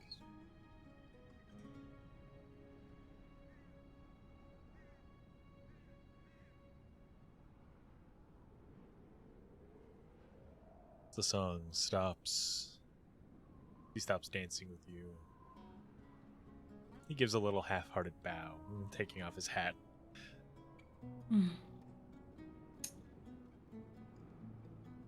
In all of this, in everything,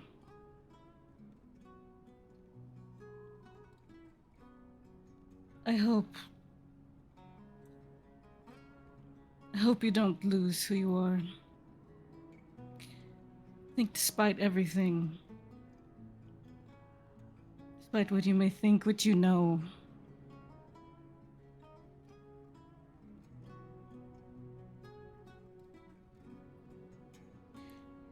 that you are worth something.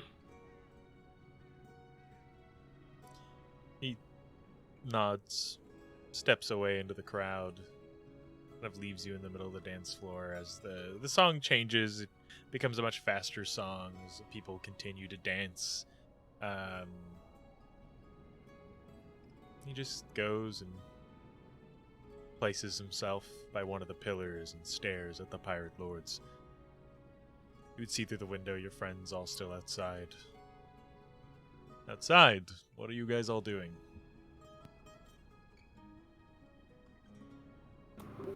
Party! Yeah, I guess we're drinking. Smoking. We're drugs, looking drinking! at the bar. I have an enabler. Okay, you would Yeah. be smoking, talking. And Crunk waiting for the edibles to hit. All that. With the Yeah. You would see Sinclair kind of like nervously watching inside as he just leans in, kisses Malachi on the cheek, or not Malachi, Magnus on the cheek. Sorry. I was moving you from I was moving Sinclair away from you. Imagine. I call myself Uh, Malachi, so It's okay. yeah. Kisses Magnus on the cheek. I have a bad feeling about something. I'm going to head inside. Enjoy. What? I don't like him being inside alone. You know? Okay. See you there. I'm gonna look for Nico since I promised her a dance too.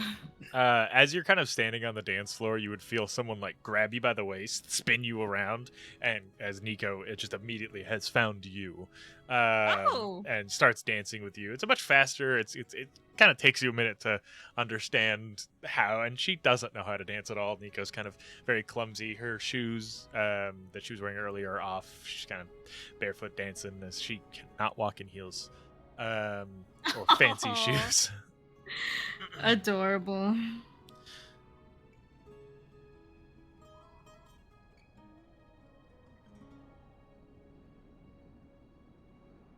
Flint, by the Yeah. door, you would see. Yeah, I was B. about to go in. You would see B leaning up against the doorway, just right in the doorframe, watching you, smiling, staring at you. Kind of gives you a nod. Come inside. I think I turned to Malachi. I think I gotta go. Malachi, you would see the tiefling by the door, her tail flicking Oh. left and right. She's kind of leaning up against the door, the one foot like on the door frame, the other on the ground. Have fun. Oh, I'll do my best. And I hi. slap his ass as he Ah. walks away. Go get him! Yeah. And kind of like jumps a little, and then and he goes. As the two of you head inside, and she immediately pulls you to the dance floor, and you start dancing. You're having a wonderful time. The five of you sitting outside, enjoying the weather, the moons. Anybody head back inside? Anybody else? After some time, Malachi will. Yeah, it's like after some time, I think we'd head back inside as well. Okay. Ulster, Yes. about your trip to the Drogthea. Mm-hmm. I know it's some time yet, but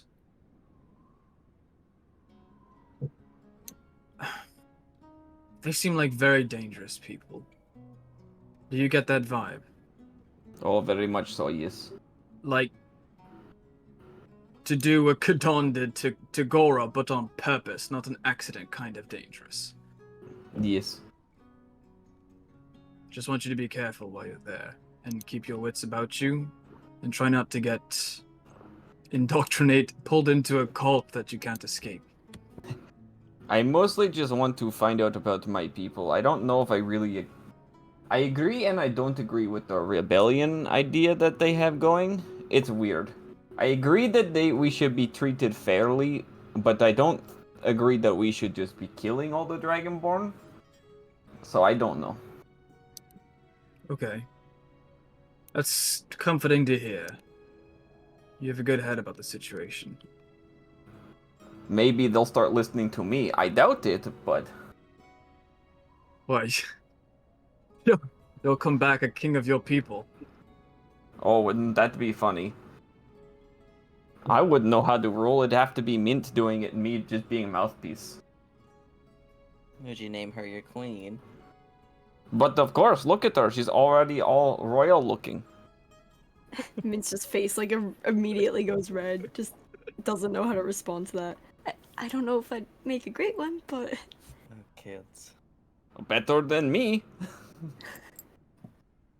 I don't know if the queen role fits you as well, Asta, so maybe.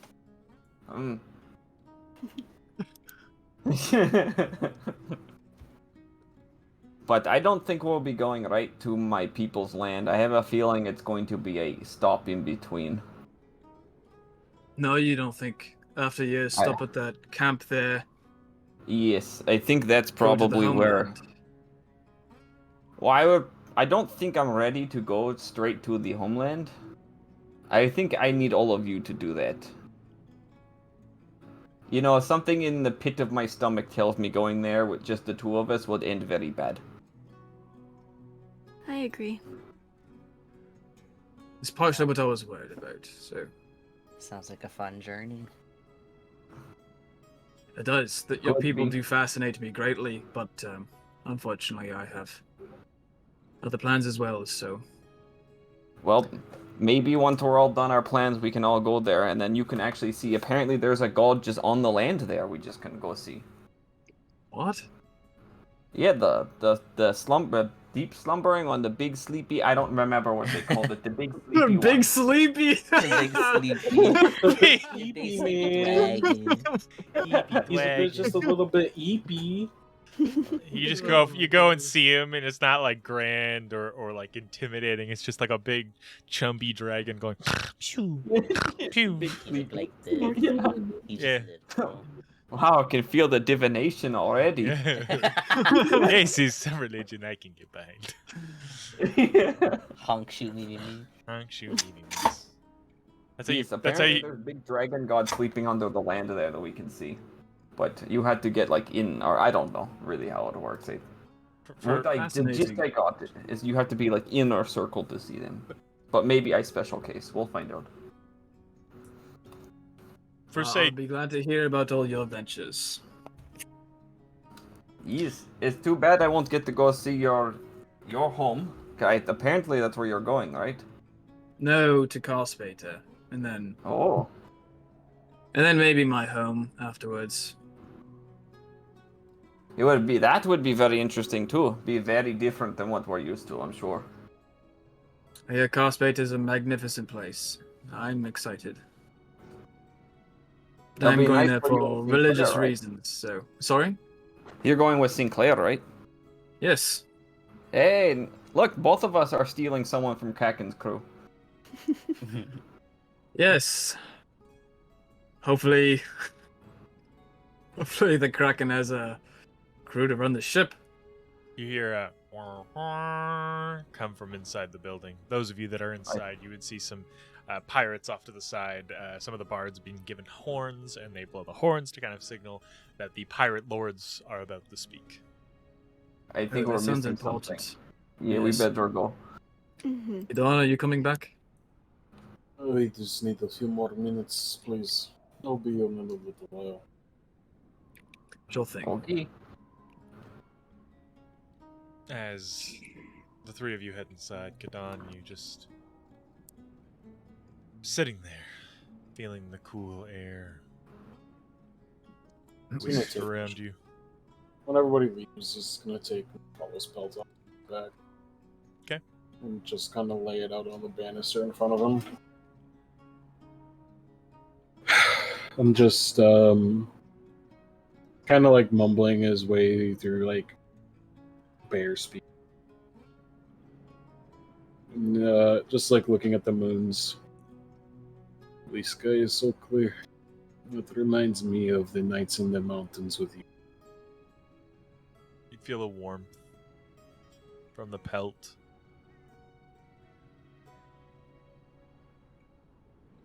Kind of I miss you, emanating Miss into your Carl. hands.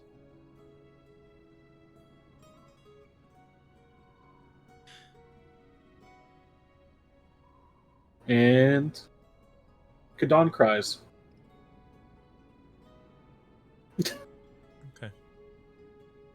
You have this moment to yourself. Nobody bothers you, nobody reaches up or tries to talk to you. You just have this moment to yourself. Cool air. We're gonna go on break. Quick little few-minute break. Everybody get up, go to the bathroom, refill your water, stretch, and then we will be right back and into the shenanigans inside. And we're back. Who is not here aside from the two I know that went to get ice cream? Katan, when you do come inside, where do you wish to be placed? I don't even know if he's gonna come in yet. He'll listen from outside. Okay. He just kind of is appreciating this moment to himself right now. Okay.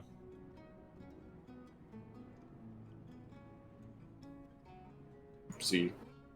Flint, you're gonna be there? Yeah.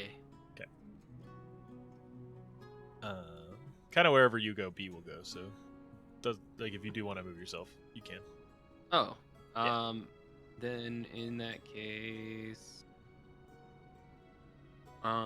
he's gonna get more of a centered look, so he's gonna go over this way. Okay.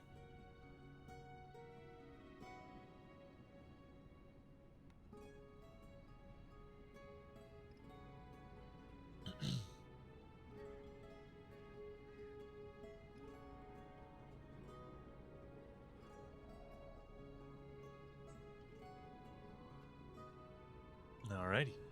And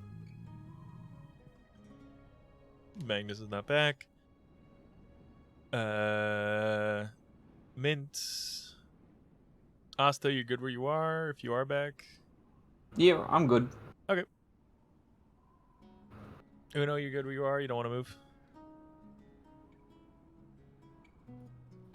If Nico's got my arm, then I'm just standing with her. Nico will, again, same with B, will kind of go wherever you are. Oh, I mean,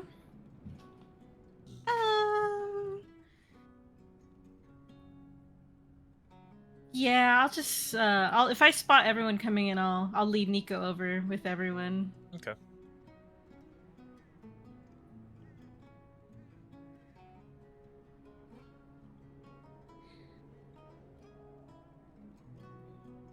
Alrighty. Hopefully everyone returns here in a second. Taking longer than expected. The break was really fast. That was a quick break. But like I said, it was only going to be a couple minutes as we went to break late. I'll come over and I'll hold Malachi's hand when I come over. Okay. What? If he lets me.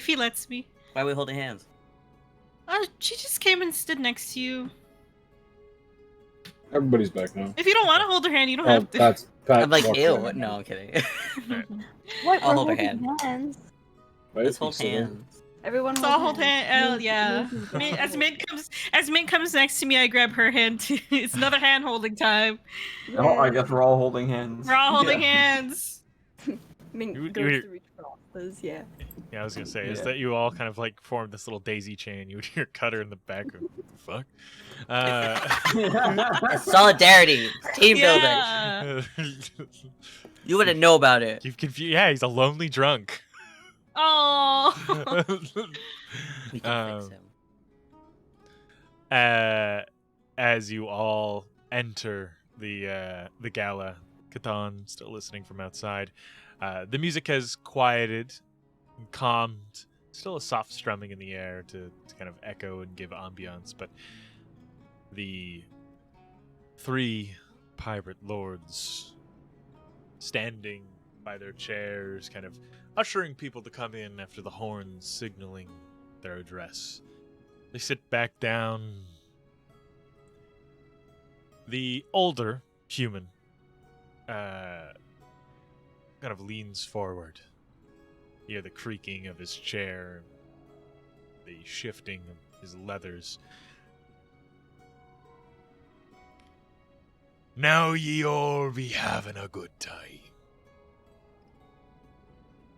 Drinking, fucking, smoking, stealing and fighting. It's been a long and hard year for those that decide to kiss the sea and call it home. The storms are worse than ever. The pirate hunters are more ruthless, hunting us, cutting us down because they see it's their God's given right to do so. I say let him try. As you hear the crowd begin to clapping, cheering. Now we're not whole. We are 3 of 5. Our 2 counterparts have decided to go off to bring the fight to the sea, to brave the storms, and live the life of a pirate true and true.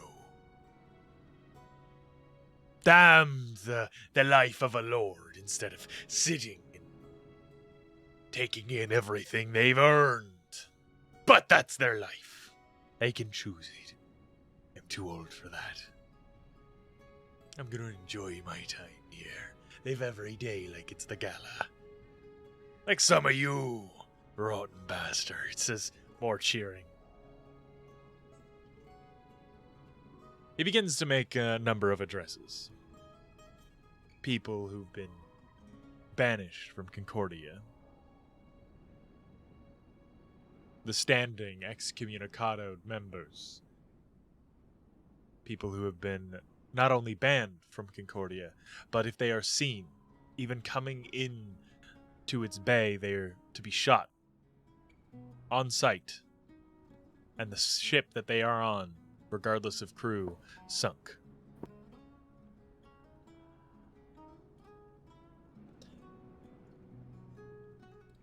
None of the names really ring a bell. Nobody you recognize, no legends you've heard of.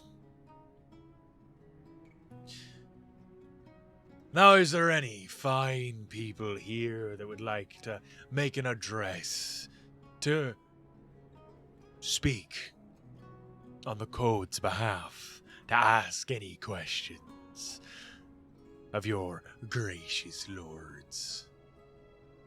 Any disputes you'd like settled? Squabbles between your fellow sailors? As nobody really comes up. Any marriages?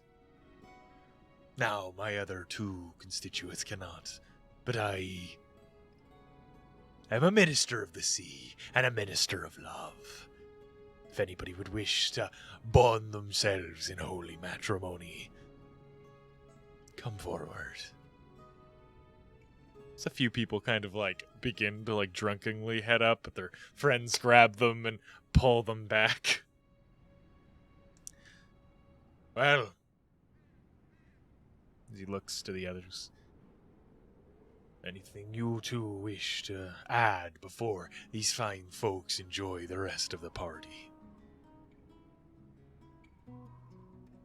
The elven man in the middle leans forward on his chair. You'd hear the creaking of his peg leg against the stone. If there is any of you who have killed admirals, high-ranking members of the Pirate Hunters, the Coalition's navy, and you bring me rings, I will pay you in a fortune. I wish to collect as many as I can myself, but as some of you have heard the rumors, I need more. I wish to build a ship made of these vile things, as he kind of dangles and shakes the necklace of rings around his neck.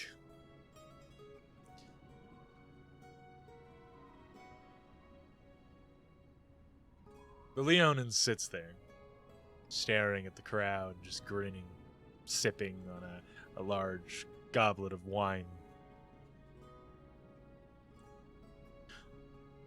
Any conversations amongst all of you? Nobody says anything, nobody steps up, nobody does anything.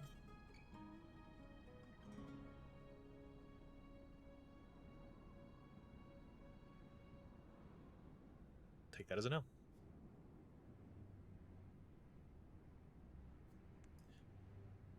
As Varys, the older human, leans forward, Then let the festivities continue. As he goes to slam his scabbard of his blade onto the ground to make a resounding crack, signaling the very simple address to be over. The Leonin steps, or stands up completely. I do have something to say.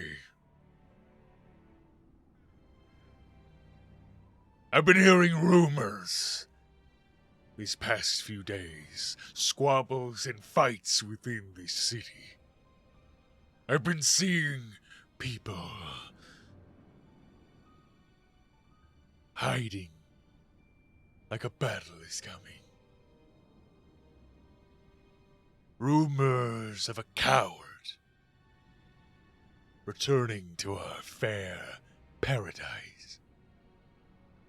I know some of you younger pirates and some of you older sailors all fear the same man. The devil of the 11 seas. Ooh. As he waves his hands about. A name is just a name. A title can be given just as much as taken away. As he kind of puts his heavy pawed foot on the base of the throne he sits on.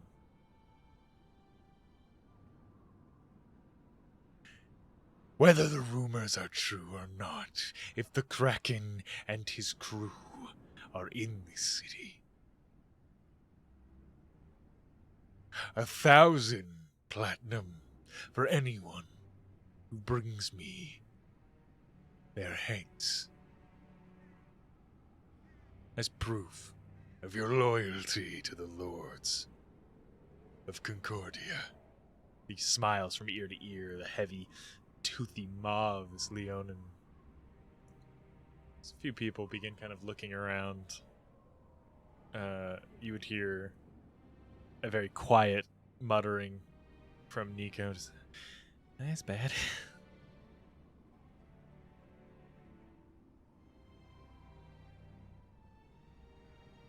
You all shouldn't fear this man.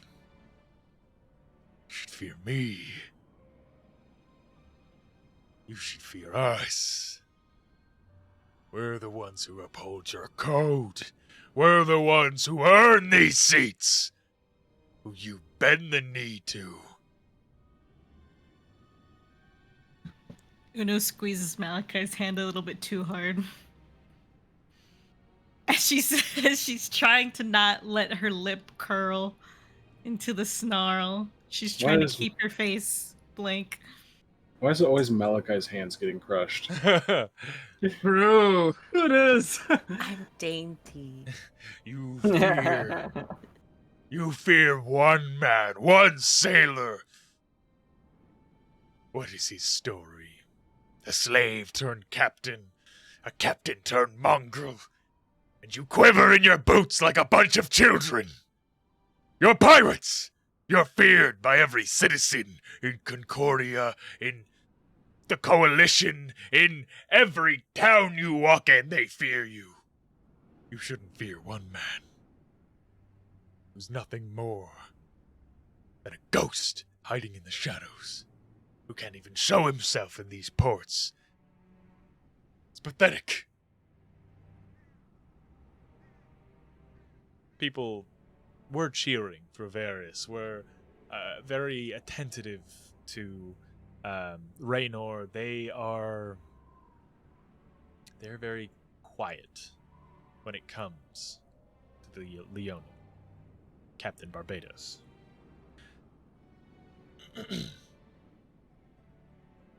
As people are looking around, you see a couple of them are looking at you in your direction. Some of them, other random pirates from crews you do not know. You see, as these eyes meet you, as they begin to kind of put the pieces together, some of Captain Locke's crew are looking at those individuals. Readying themselves, putting their drinks down, preparing for some type of fight. As the tensions begin to build, As even Captain Yeah, Barbados no. begins looking in your directions, you hear a loud and heavy whistle. Pirates are evil. They're devils, as the Kraken pushes through the crowd and past you, pushing himself off the pillar. Well, the Rapists. Kraken- Go ahead. Sorry. Oh, just when Kadon hears the Kraken start speaking, he's going to step forward and block the door. The devil. Pirates are rapists and murderers and thieves. That is what you uphold, you solemn three. Or is it just you, Barbados? As he steps forward, directly into the middle. Hat off, mask off. In the center for all to see, you hear the murmurings. That's the devil of the 11 seas. That's the Kraken. I thought he was taller. I thought he had horns. People whispering the legends of your captain. Barbados seems filled with fury. Raynor, unfazed, stoic. Varys is pleased, a big smile and wide eyes as he leans in his chair and is just kind of giving a side eye to Barbados to see what he does. Is it just you that is content with the way of the world atop your mountain of wealth? We are hunted by the Coalition. And the three that dictate how we free folk live our lives do nothing. They let us come to a stolen monument to fill our cups and empty our sorrows into the first whore that jingles our purse. But as soon as we enter the waters, the hunters come. In droves they come. The citizens of the Coalition fear us. That is the only accurate thing this charlatan says. They see us as monsters that their lords and barons and kings have painted us to be in their mural of lies. They painted a world full of shadows, and then tell their children to stay close to the light. Their light, their reasons, their judgments. Because in the darkness there are demons, devils. But it isn't true. We can prove that it isn't true.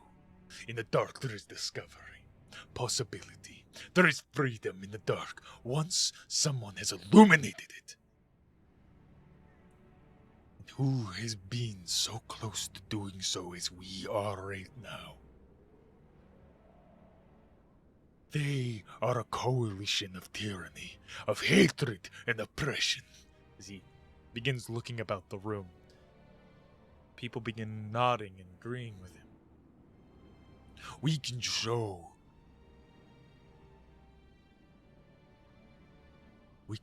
them that these folk here in Concordia, their own people who have broken free of their chains, a coalition of deserters in borrowed vessels, will not stand any longer to see their countrymen wallow away under the boot of their kings. We freed ourselves in one way or another. Why can't we free those who are too weak or ignorant or afraid to do it themselves? We are an armada of swords. We are the iron hand of the Legion and the fury of the society. Our ships will darken their ports as we hoist our flags. They need to give false laws. They need to make documents to prove we're not pirates. If a poor fisherman cannot afford these documents, then they are lumped in with the most ruthless of you. They are lumped in as a pirate because they cannot afford to claim otherwise. Pirates used to mean something, and now it is nothing more than a title given to those they discard and despise. A title for any who won't conform. Varys, Raynor, the two of you are legendary pirates, and yet you sit idle, next to scum, next to a worm. You watch as Barbados slams his hands and grips the arms of his throne as he leans forward. Worm! I am a serpent! Cunning, deadly, I am feared in every port! You! As the Kraken takes steps forward, putting one foot on the step, and points directly with aggression towards Barbados. You are but a worm who thought he was a serpent because he slithers just the same. I see a whole army, as he points to the rest of the room, of my countrymen here in the fights of tyranny. This life is cold to you. As he looks directly at Flint and at all of you. Taken to you, whether it be fate or your nature. You are all of you, whether captains or crew. You have taken nothing laying down. You take what you want. You live by no master's command, no fortune's decree. You are free of destiny's cold grip. What would you do without freedom? Without the lives you live? Would you fight to get it back? Would you run away and hope you can find it elsewhere? Our world is slowly closing on us. This age of piracy is ending faster than the last. The Coalition is hunting us as much as their dreadful elven enemies that hide in the jungles. We have to do something. Not just bring the fight to them. Not just fight whatever pirate hunter crosses our paths, as Varys wants. Not just stand in idle defiance and hope that some young sailor in a port hears our story, carries on our legend.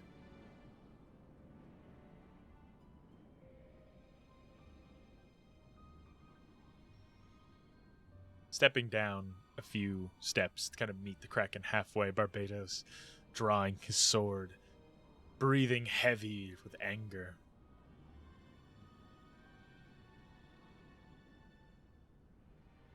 I have learned what true family is, what true piracy means, what this life was supposed to be.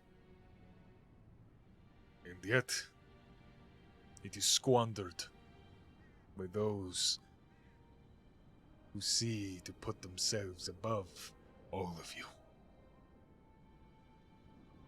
As Barbados, sword drawn, kind of points it directly at the Kraken, down towards him. Yet you walk in here, make your speech, put yourself in front of me, unarmed. You make this gesture in front of your little crew just to be killed before them. And then, we're going to pull them apart. Tie them to wagons and send them off in other directions. We're going to make sure they suffer because of you, but you'll get the quick death. So you can wait for them in whatever heavens or hells await you. And one by one, see them trickling in, if you're so lucky to end up in the same. As he's speaking, you watch, standing off to the side this entire time, Cobb pulls out of his robes a flintlock, throws it to the Kraken grabs it, cocks it, and fires. Directly at Barbados, it hits the side of his face, tearing into his eye. Barbados drops to the ground, holding his face, passing out from the pain.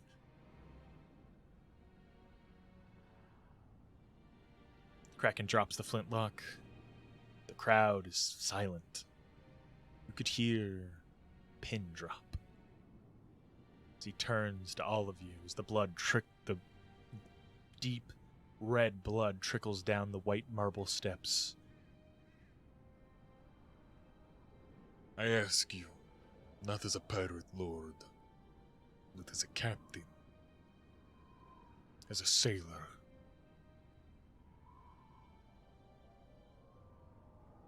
To take my hand in kinship. As he looks up to the pirate lords, as he looks to every captain in the room, as he ends his gaze on all of you. For the sake of your crews, As his gaze moves around the room again. your friends, your family, take my hand in kinship.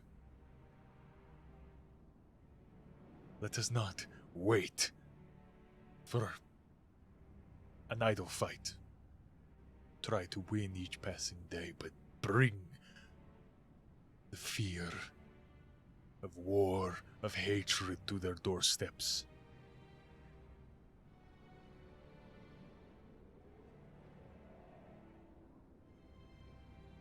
If you join me, I will use each and every one of you, all of your strength and your might, to build an age of pirates, of peace, of freedom in Lothendriel, upon the ashes of their kingdoms.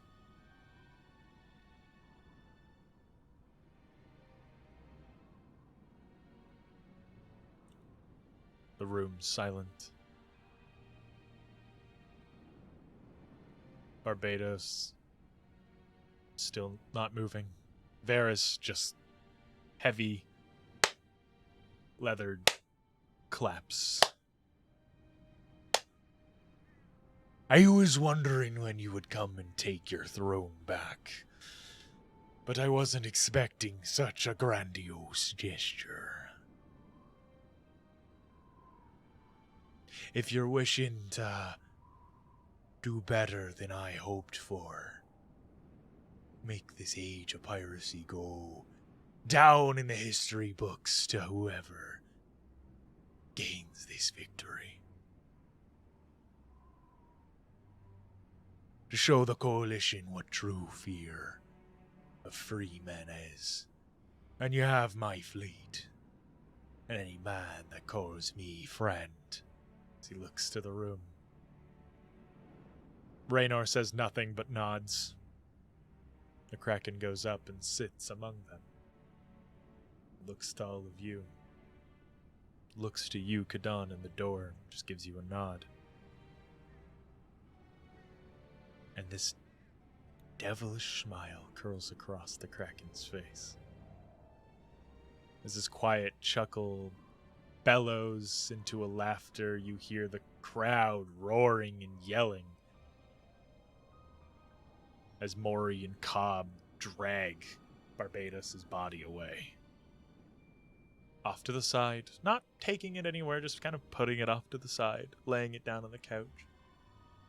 You see a few of his crew go and start bandaging him, trying to tend to him. They're not stopped.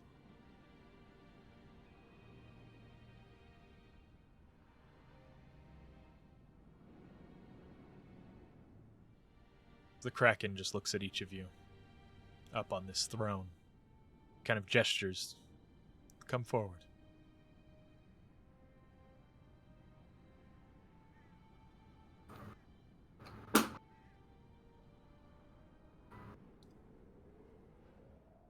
As each of you begin to move. I'm just gonna put him in front of Barbados. Doesn't move away, but she also doesn't come closer either.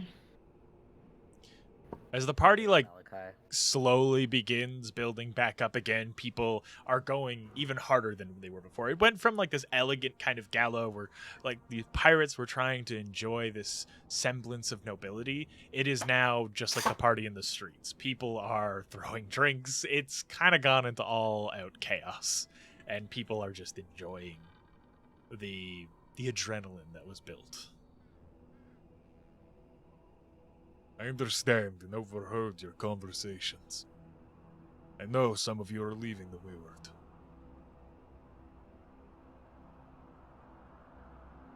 I wish you know my Vanguard's thoughts. I know this was kept from most of you.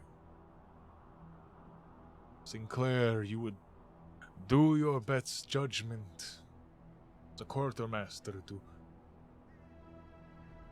stop me from getting my revenge on Barbados, from getting my ship back,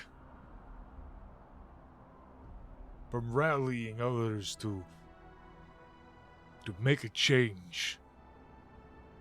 You're right. I would. This is dangerous. This is rash. This is... I hate that I agree with you, that things need to change. That instead of sailors and free folk running, people who don't bend the knee to the Coalition's mindset, their views and their laws, are just living in fear that they should do something about it. I agree with you, but I hate the way you went about it. But I guess we're in it now.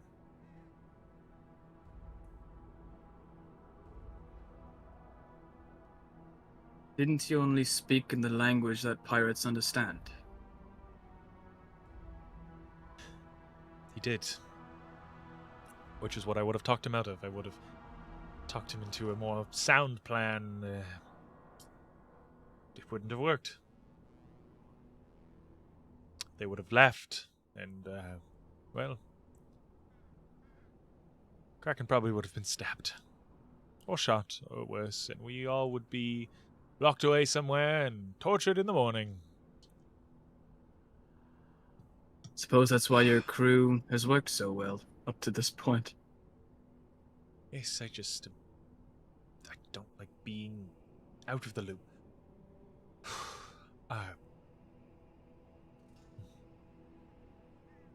Good work, Dimitri.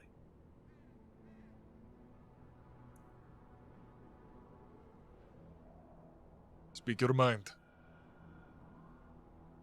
Not as your captain, just as someone who's seen you along this journey along the way. Ask your questions.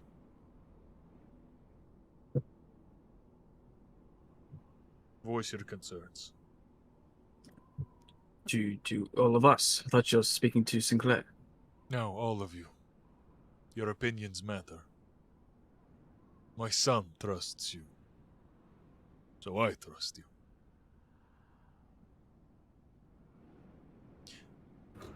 I mean, I don't exactly disagree with what you're proposing, but I still don't think I can join the crew. I don't need you to join the crew. But I do think if Kadon deems this and everyone else deems this worthy fight, I will help fight. I don't want you to join my crew, Asta. When I first met each and every one of you, I talked of loyalty, I talked of things that were built on my emotions. I was wrong on the way I approached meeting all of you. You have proved as indispensable as Sinclair's Maury's cub. You shift.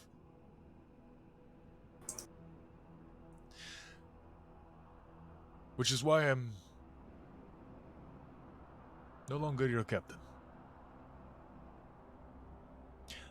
The Wayward Sun, now that I have my ship back, will still be in my fleet. We will be allies. If there is a common goal, we will sail towards it.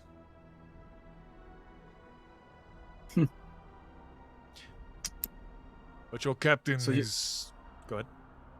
So you're admiral now, not captain. I guess that... Is that how that works? As he looks over to Varys. In a way, I still go by captain, though. Like the ring of it.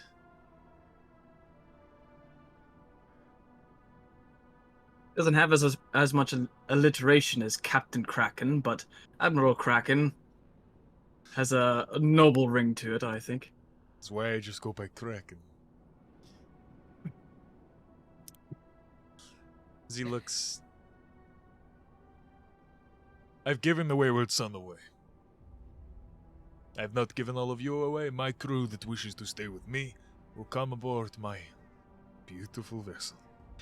And the crew to which you will sail off and do your things, hunt your treasures, and follow a goal in which I have proposed here today, will be under the command of your new captain. Unless you choose to mutiny, of course. He looks towards Flint. Rake of Brunswick, Captain Flint Lockhart. I, here as the captain of the Wayward Son, bestow you a great vessel. As a gift, no payment needed, no debt owed, other than you serve in my fleet, and we bring fear to the hearts of the Coalition, wherever our flag flies high. Should your crew mutiny, that is no fault of my own. May you pick as loyal and as capable of crewmates as I did. Aye. To Captain Lockhart. This Magnus raises his glass. I Just gonna turn around and grin.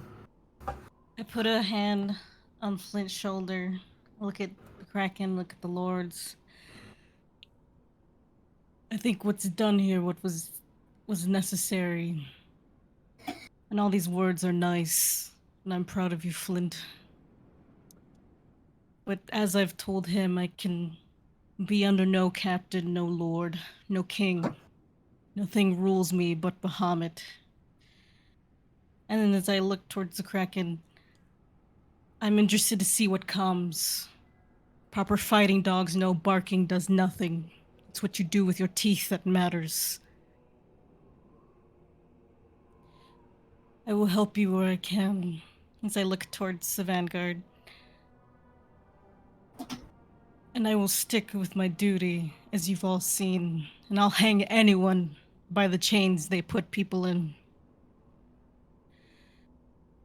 If you ever need me, call for me. But I will be doing what I must.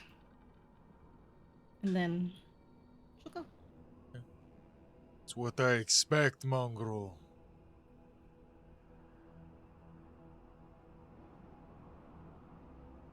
Whether you join and sail with Captain Lockhart, Arsta, even if you sail with him because he is your friend and not because he is your captain,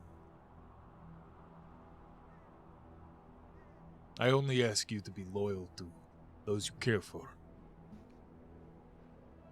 Whether you believe in my cause, whether you believe in the fleet, whether you believe in the creed, or pirates' law, or the lords that are here, doesn't matter.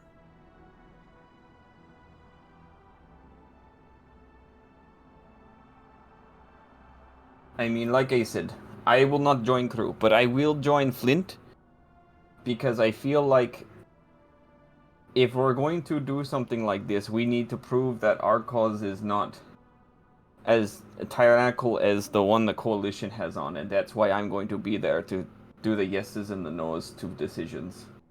Somebody's got to make the call for the folk that can't fight. Good. Precisely my reason, except I joined the crew. Well, now I'm giving you I away like to to a be new free. crew. You're a part of that crew now. That's what I meant. Yes. So, the plan. We are liberating In the turn, cities and provinces of the Coalition. we're going to bring the fight to them. We're going to make their lives harder. The worst thing any kingdom can do is fight a war on two fronts. We're not going to directly ally ourselves with the Electrin, as he looks towards Raynor. But we are not going to go after the Electrin either. We're going to deal with the Coalition and fight. to make cities like Tagora free, to make cities like Runeswick and others free. It will take time. It'll be slow. Much slower than any war in a field, with rows of troops, but they will understand that we and the people of their cities will take their oppression no longer. And how many allies can we expect in this goal? As he looks to the other pirate lords. Raynor looks down at you, much like I said to your kinsmen. You do not have to pay me to burn the Coalition's navy.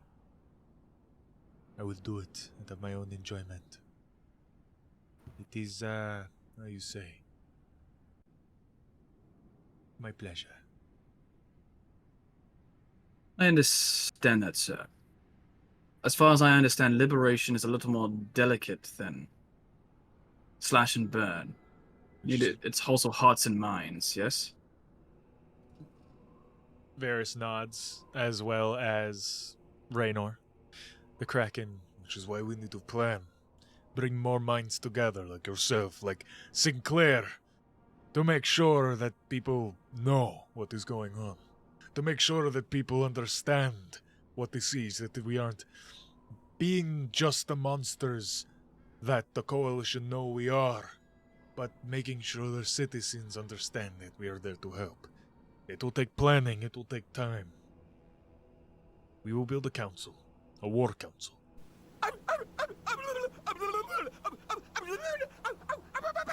Forgot to turn off my own sound alerts.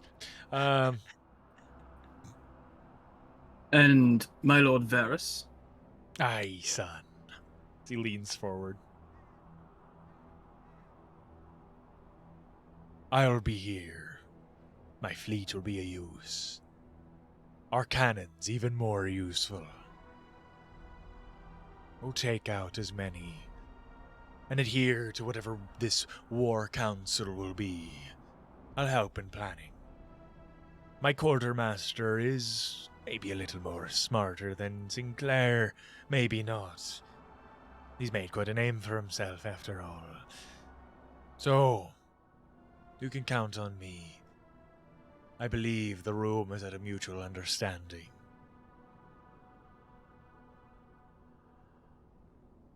Thank you, my lord. Is that the proper term to use here? You can use whatever you see fit. Lord, as long as you know that I've done a lot and deserve the respect, that's all I really care for.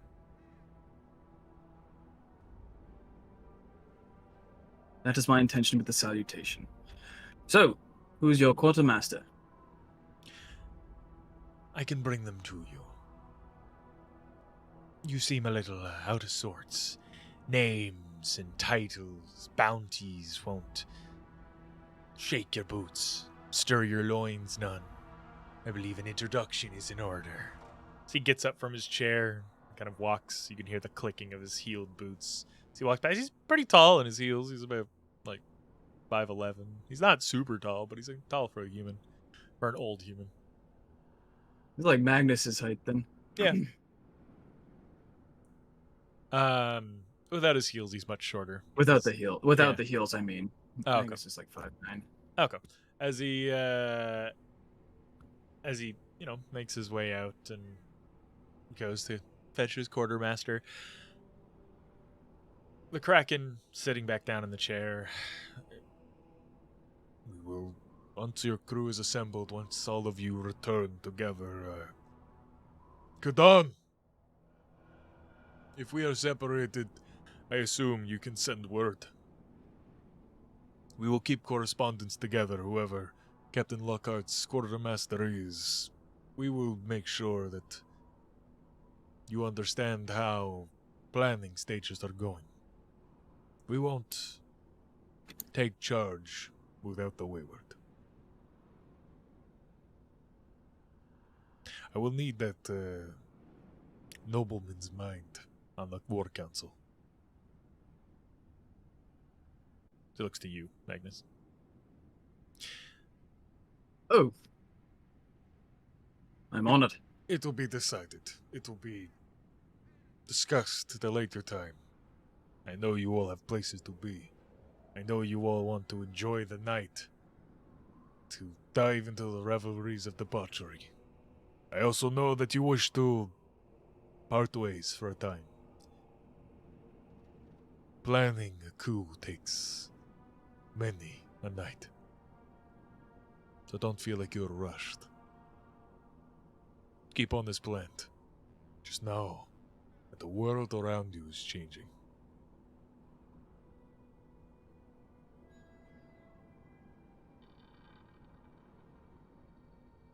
Aye.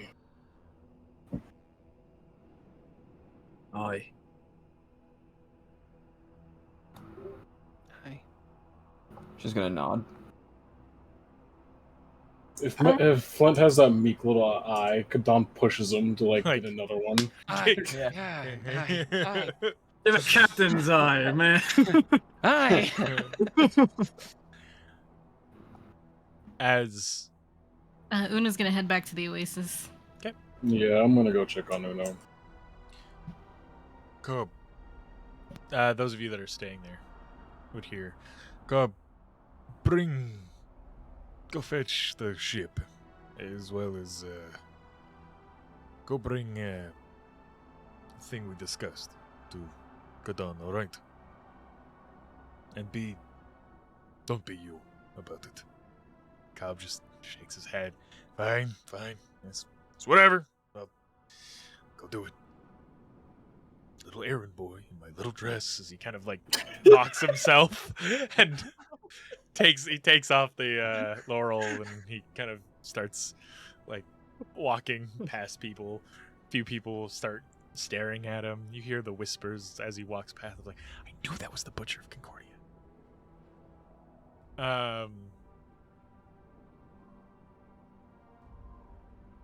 Carry on. What are you all doing in here before we shift outside?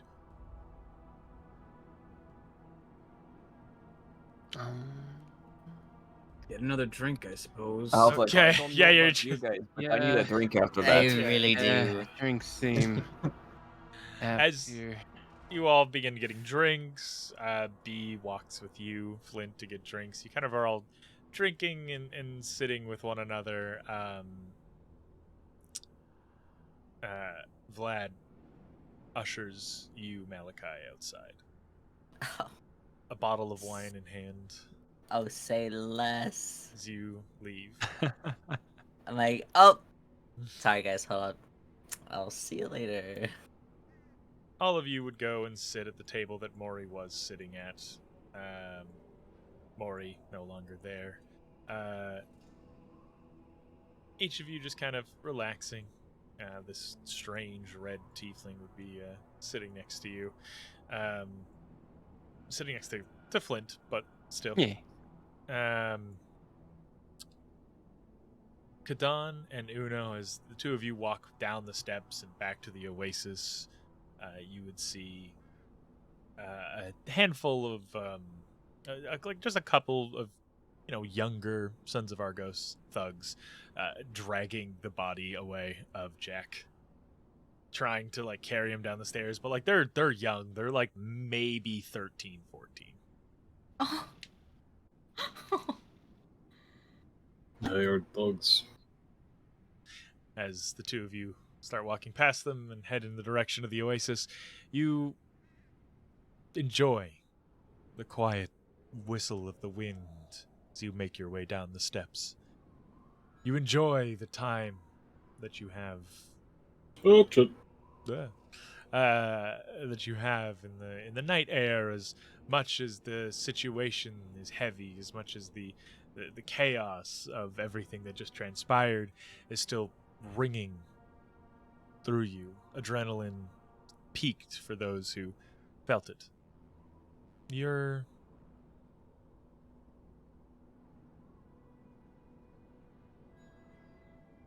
any conversations while you're walking?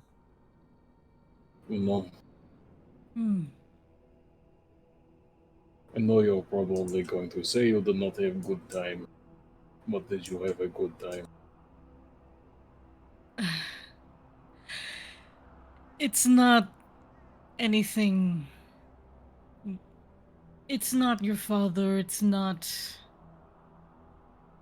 this, it's really just me. I can pick up. Go ahead. I can't enjoy things like this. That is fair. I enjoyed the food. And I enjoyed seeing everybody so happy. But myself, there are other things to do with the night than be stuffed into, kind of like tugs at his shirt. And be forced to play nice. Uno actually stops walking and she stares up at Kadan for a moment, considering.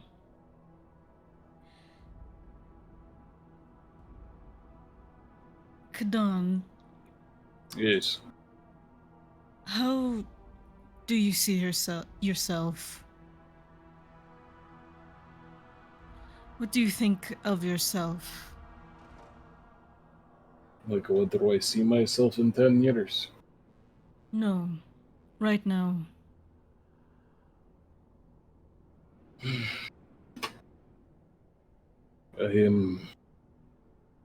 Kadan also never put Mishkala's pelt back on as he just has it older.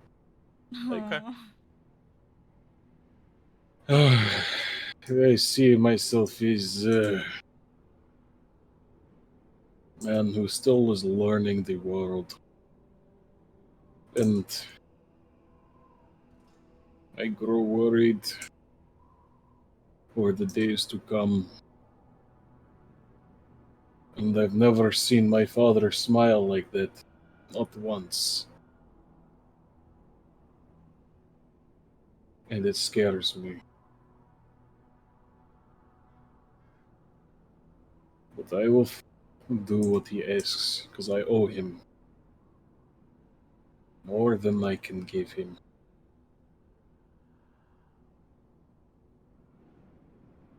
But I guess if I am anything, we'll know.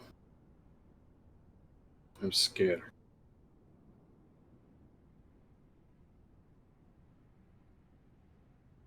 And I have not felt that fear since my early days at the pit.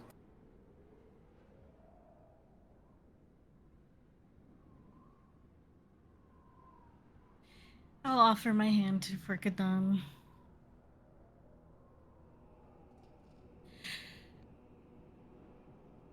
Does he take it? He takes it. I sort of just gently pat the top of his hand. I wish there was more I could do for you, Kadan. And I'm sorry you're afraid. But I know more than anything, and I know that your father loves you. And I feel like what he's doing now, it's having you as his son made him realize that things do have to change, that he can't just sit around anymore, and though it's scary, though things are going to change, you should know that he loves you. And what you do for him, I don't think it's just duty. I think it's because you're truly a family. I know. And you should tell him you're scared too.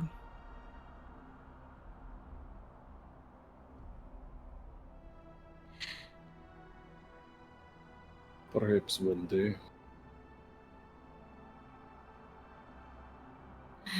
That's the thing, Kadan. Sometimes that one day can be taken away from you. But he just reminded me.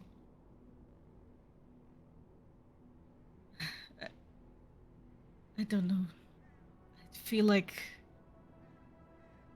I've just been wasting time. That I need to be doing more.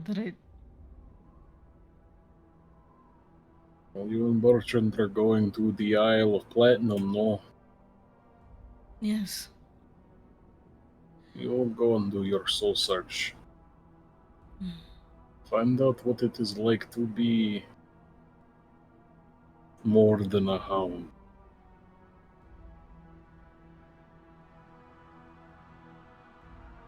You do not need to just be a hound. Uno. Kind of like poker, like in the chest, just a little like above her, like in like right below her neck. You are a dragon of platinum scales. As the two of you enter the oasis, it is eerily quiet. Everyone is gone, and those who are not at the gala are asleep.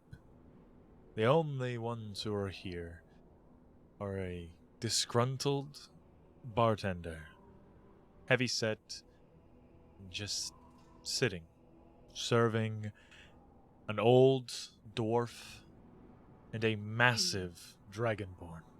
Oh.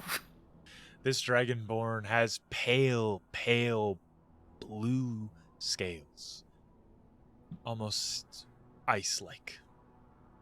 Curled set of horns that curl back behind him, and a second set that curl down forward, that go from the same pale blue of the rest of his scales to a like almost bright, vibrant ice-like color. He's got a heavy scar over his one right eye, a breastplate with arms exposed, and a brown furred cloak or cape, I should say. He's leaning on the bar.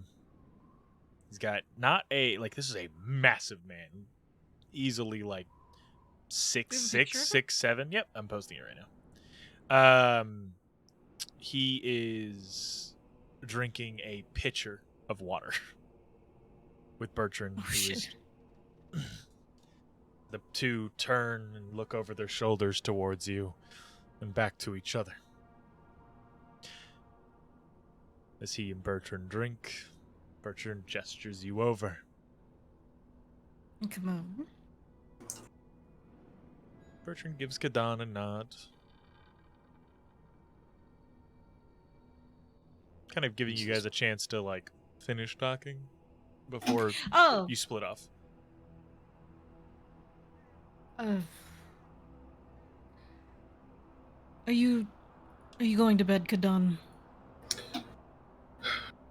No. I think I'm going to stay outside a bit longer. The moons are full and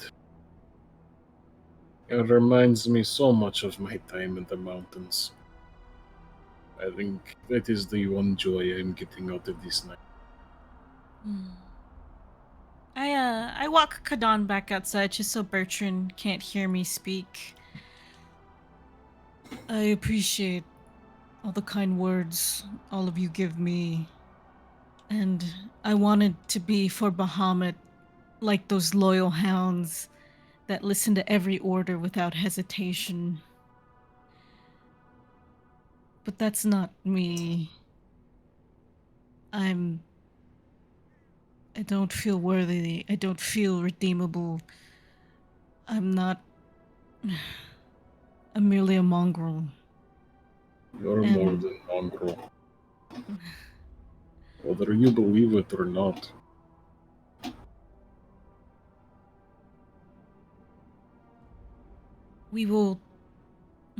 I want more than anything to go and destroy that arena.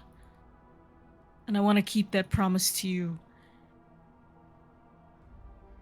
And she sort of looks up at the moons before looking back up to you. If I'm not back within a year, Kadan, go with the Vanguard. Destroy the arena without me. Because I probably won't be coming back. Kadon, like a kind of like in a joking voice, like, so I'll be going to the arena alone then, because you should not come back. This is not life for you. You will be with people that know you, understand you, better than any of us ever can. The thing that we share, you and I, is he kind of like places his hand on his brand, is unhealthy. Well, the thing is, more than our promise, before I even met you, I wanted to destroy that arena, make it nothing.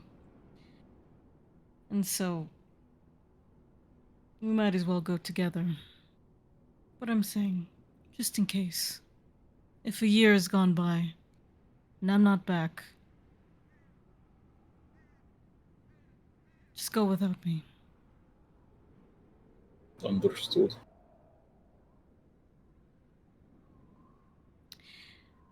Um, As he, oh, go ahead. Does Kadan have like a dominant hand?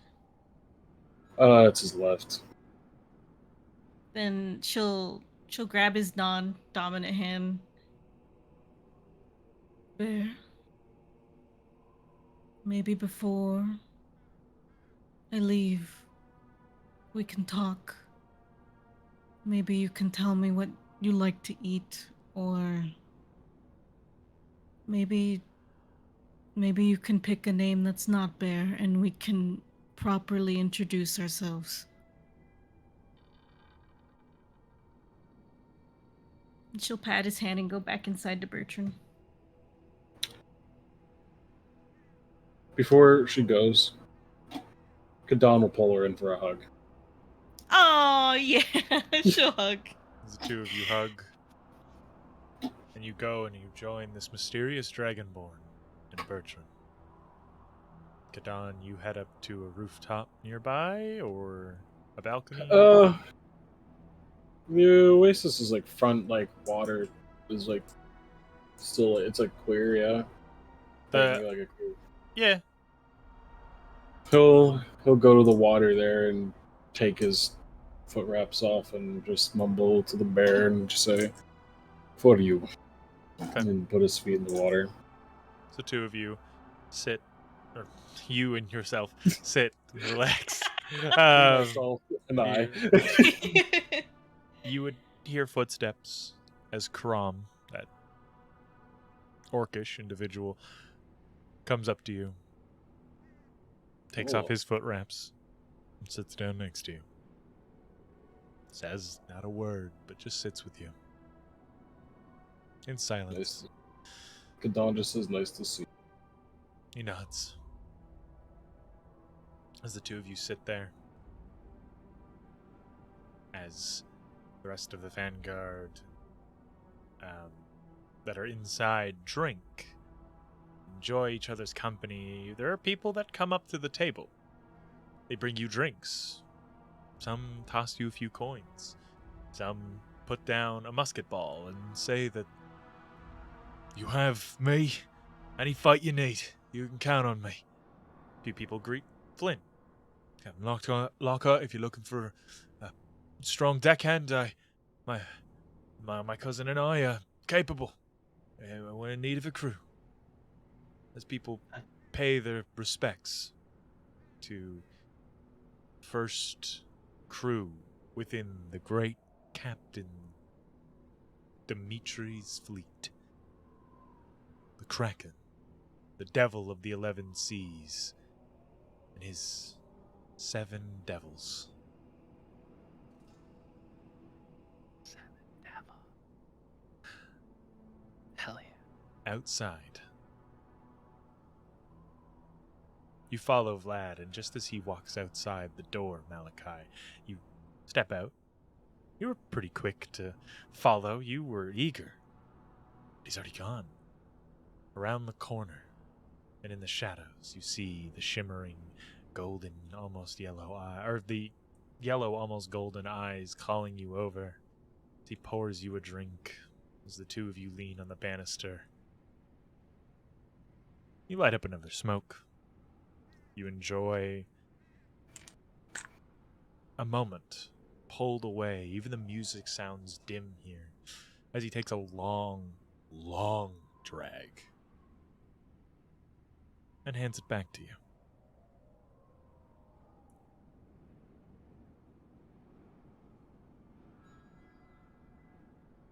Enjoy the party. These things get dull after a while. But I Yeah. enjoy how dramatic pirates can be. Those who dedicate their life to one cause, one ideal. Music, sailing, mercenary work, and adventure, they all live such fleeting lives. I revel in it. Being what I am. Child of the night. A vampire. A monster. Cursed with immortality. Cursed with power. You lose that sense of fleeting life. For every choice you make may end you in paradise or an early grave. It's depressing, but pleasant all the same.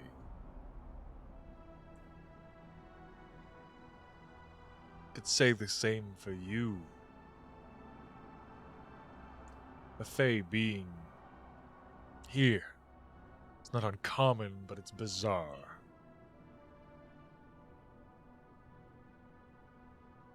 Your kind, all that reside from the Feywild, hate the material plane. For the most part. Spending here is like being caught in a wizard's slow spell. It's dull, not moving fast enough. The tortoise and the hare and all that. Yet you're thriving.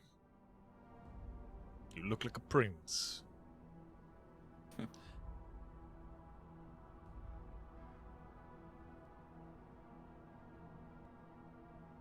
Of course, that's no different for you, is it? You walk with nobility. You dance with nobility, so you clearly come from somewhere special.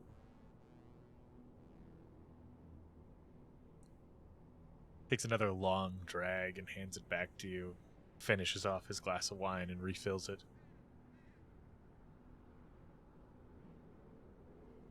Can you tell where I'm from? Exactly what court?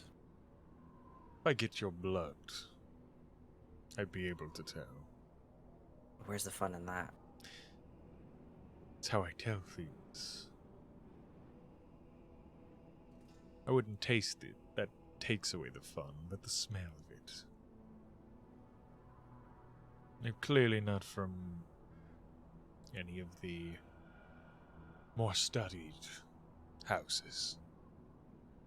Something new. Something fresh. The Midnight Court, perhaps. On the nose. Hmm. How much you know of it? Only a little. Past my time. In the Feywild, it was not around when I was enjoying the beautiful skies and lush forests. The chaos. But I know it's making waves. And I know certain little vampires are trying to flock there. Vampire. Free folk. Untethered. Those who broke free of their clans or thralls that wish to get away from their masters, or seeking out refuge in a place that feels like home, but they can't be subjugated. It's a little piece of the Shadowfell without any of the looming fog makes you want to jump off a bridge. Or turn you into a monster. Well, there's some things there that will do that. Well, it's the Feywild. It's to be expected.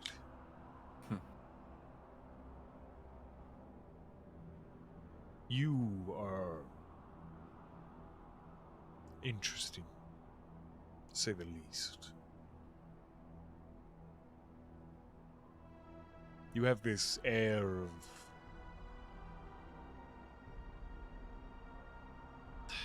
like you care so much about what everyone is thinking, but you also couldn't give less of a fuck.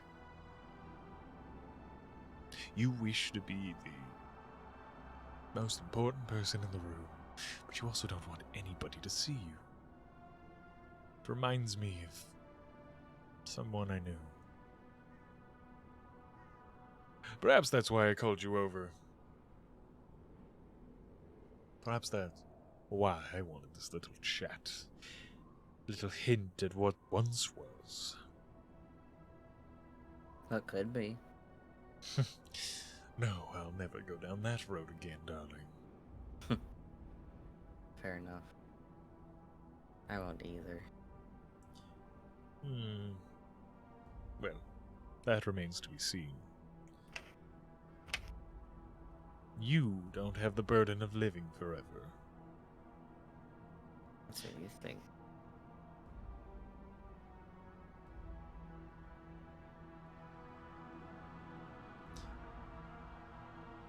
Keep your blood. This little chat was nice. And I'll uphold my end of the bargain. I'll see if I can track down that stench that lingers in your fur. Find that filthy little vampire that plagues that pretty little brain of yours. Or at least find someone she's turned. Point you in the right direction. Help get you a little revenge? Or closure, which is it? I guess it all depends on how the meeting goes. I'm hoping for the first one. Revenge is far more sweeter. Closure is wonderful. Makes your heart flutter, makes you feel good inside. But revenge, they lie to you when you say it's a dish best served cold. Do have a lot of revenge on my plate already. Then you have a feast ahead of you. I am hungry. He kind of, grabs your waist, pulls you in. You feel his allure, but it's not arcane. It's not, any vampiric manipulation. It's just him being attracted to you in the moment. Going in for a kiss. Is he? Yeah, no, he is. I go in, but I stop right in front of his lips. Hell yeah. Assert dominance. He smiles. Oh, you're fun. We could have more. I know of a few nobles' houses we can break into. Oh, I do like you already. We'll be back by morning. Go run along. Lead the way. No, tell your friends where you're going first. I don't want a bunch of adventurers hunting me down because I took you away for an evening.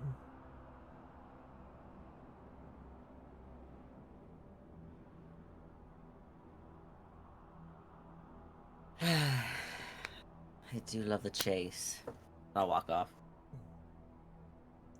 As you go, you would see the people paying tribute, the people just talking, trying to build up a conversation as your friends are enjoying the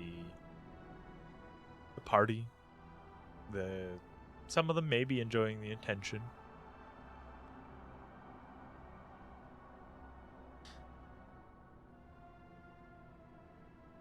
You walk up. You tell them where you're going. I assume, anyway. Unless you're going to tell them something else. I'll tell him I have plans. Okay. Anything from you guys at the table here? Magnus just gives him the librarian stare above the glasses, like plans, Like huh? regular What? kind of plans? Fun? It's a night of debauchery. Should any of us be surprised? Well, just don't be coy and call it plans. So you're going to fuck. Magnus, I am a gentleman. B slams the Please. table. The monkey is right. I'm going to fuck. She grabs Flint's hand and pulls him away. Okay. Me We don't too. even like, know who you are. Doing this Why? What the fuck is that lady? She's just been like sitting with you guys, just She's arms called around Flint. Flint. The name's B. Pleasure to meet you. Happy to see such delightful little individuals. But, like you said, not be coy about things. She smiles from ear to ear and takes Flint away. See you later. Oh, she's gonna eat him alive. Be Goodbye, safe. Captain. Yeah. Good luck, As- Captain. Sinclair takes your hand, Magnus. Gives you just kind of a nod and starts walking you out. Let him lead. Two of you lead, or two of you leave, leaving Asta and Mint at the table by themselves. Any final bits of conversation? So everyone else just went Took to off the go. fuck, yeah. And then, Ktan and Uno are off somewhere. Off brooding. Yeah. Mint will Are just, people still coming up to us at the table? No, like as they see the group disperse, like people kind of like, oh, let's leave them alone. There's like the odd person that'll like give you guys a nod, but Just gonna look to her. So, are you still okay with going with me, or do you have change of plans now that what Kraken did? of course. After all, I want to protect you the best I can. That's good, because Uno says I get into lots of trouble, so it'll be very nice to have someone watch my back. For sure. I'm there for you. Well, shall we go back to Oasis? Yes. Mint just kind of like blushes considering everyone else. Everyone just left. went to go do inappropriate. everyone left to go bump uglies. He's just gonna scoop her up, and they're gonna walk out. Okay. You Oh, cute. you're like carrying her? Yeah. Okay. Carry her away. Magnus, you head down to the docks with Sinclair. Two of you have a wonderful night, with or without the incense. Malachi, you head outside and are whisked away. You feel Vlad's arms kind of tuck underneath yours, and you are lifted into the air, breaking into one of the lavish rooms that are available kind of all throughout the city. Clearly someone else's home, but they're busy, so why not make use of the building? Kadan, you have a quiet night with Crom and Uno. And Flint, as you are walking to the oasis, kind of leading the way. B starts leading you to the brothel, to which the storyteller owns. Getting a few partners to join you in your nightly or night's endeavors.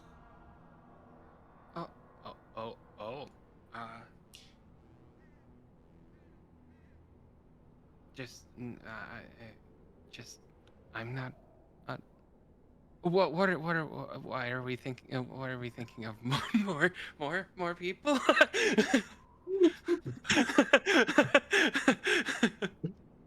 A king has Don't stay in the room. Don't can't- stay in the room. a king. I'm scared. I'm kind of.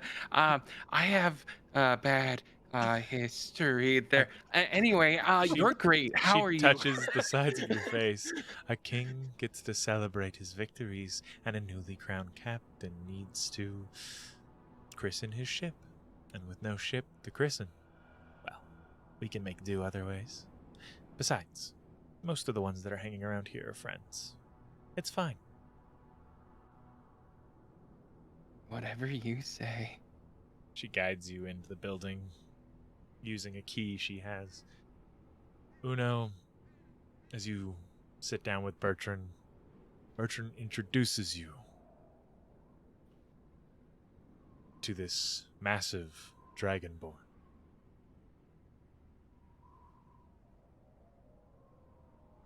Giving him full introduction, not just some guy I know, as he usually tends to do.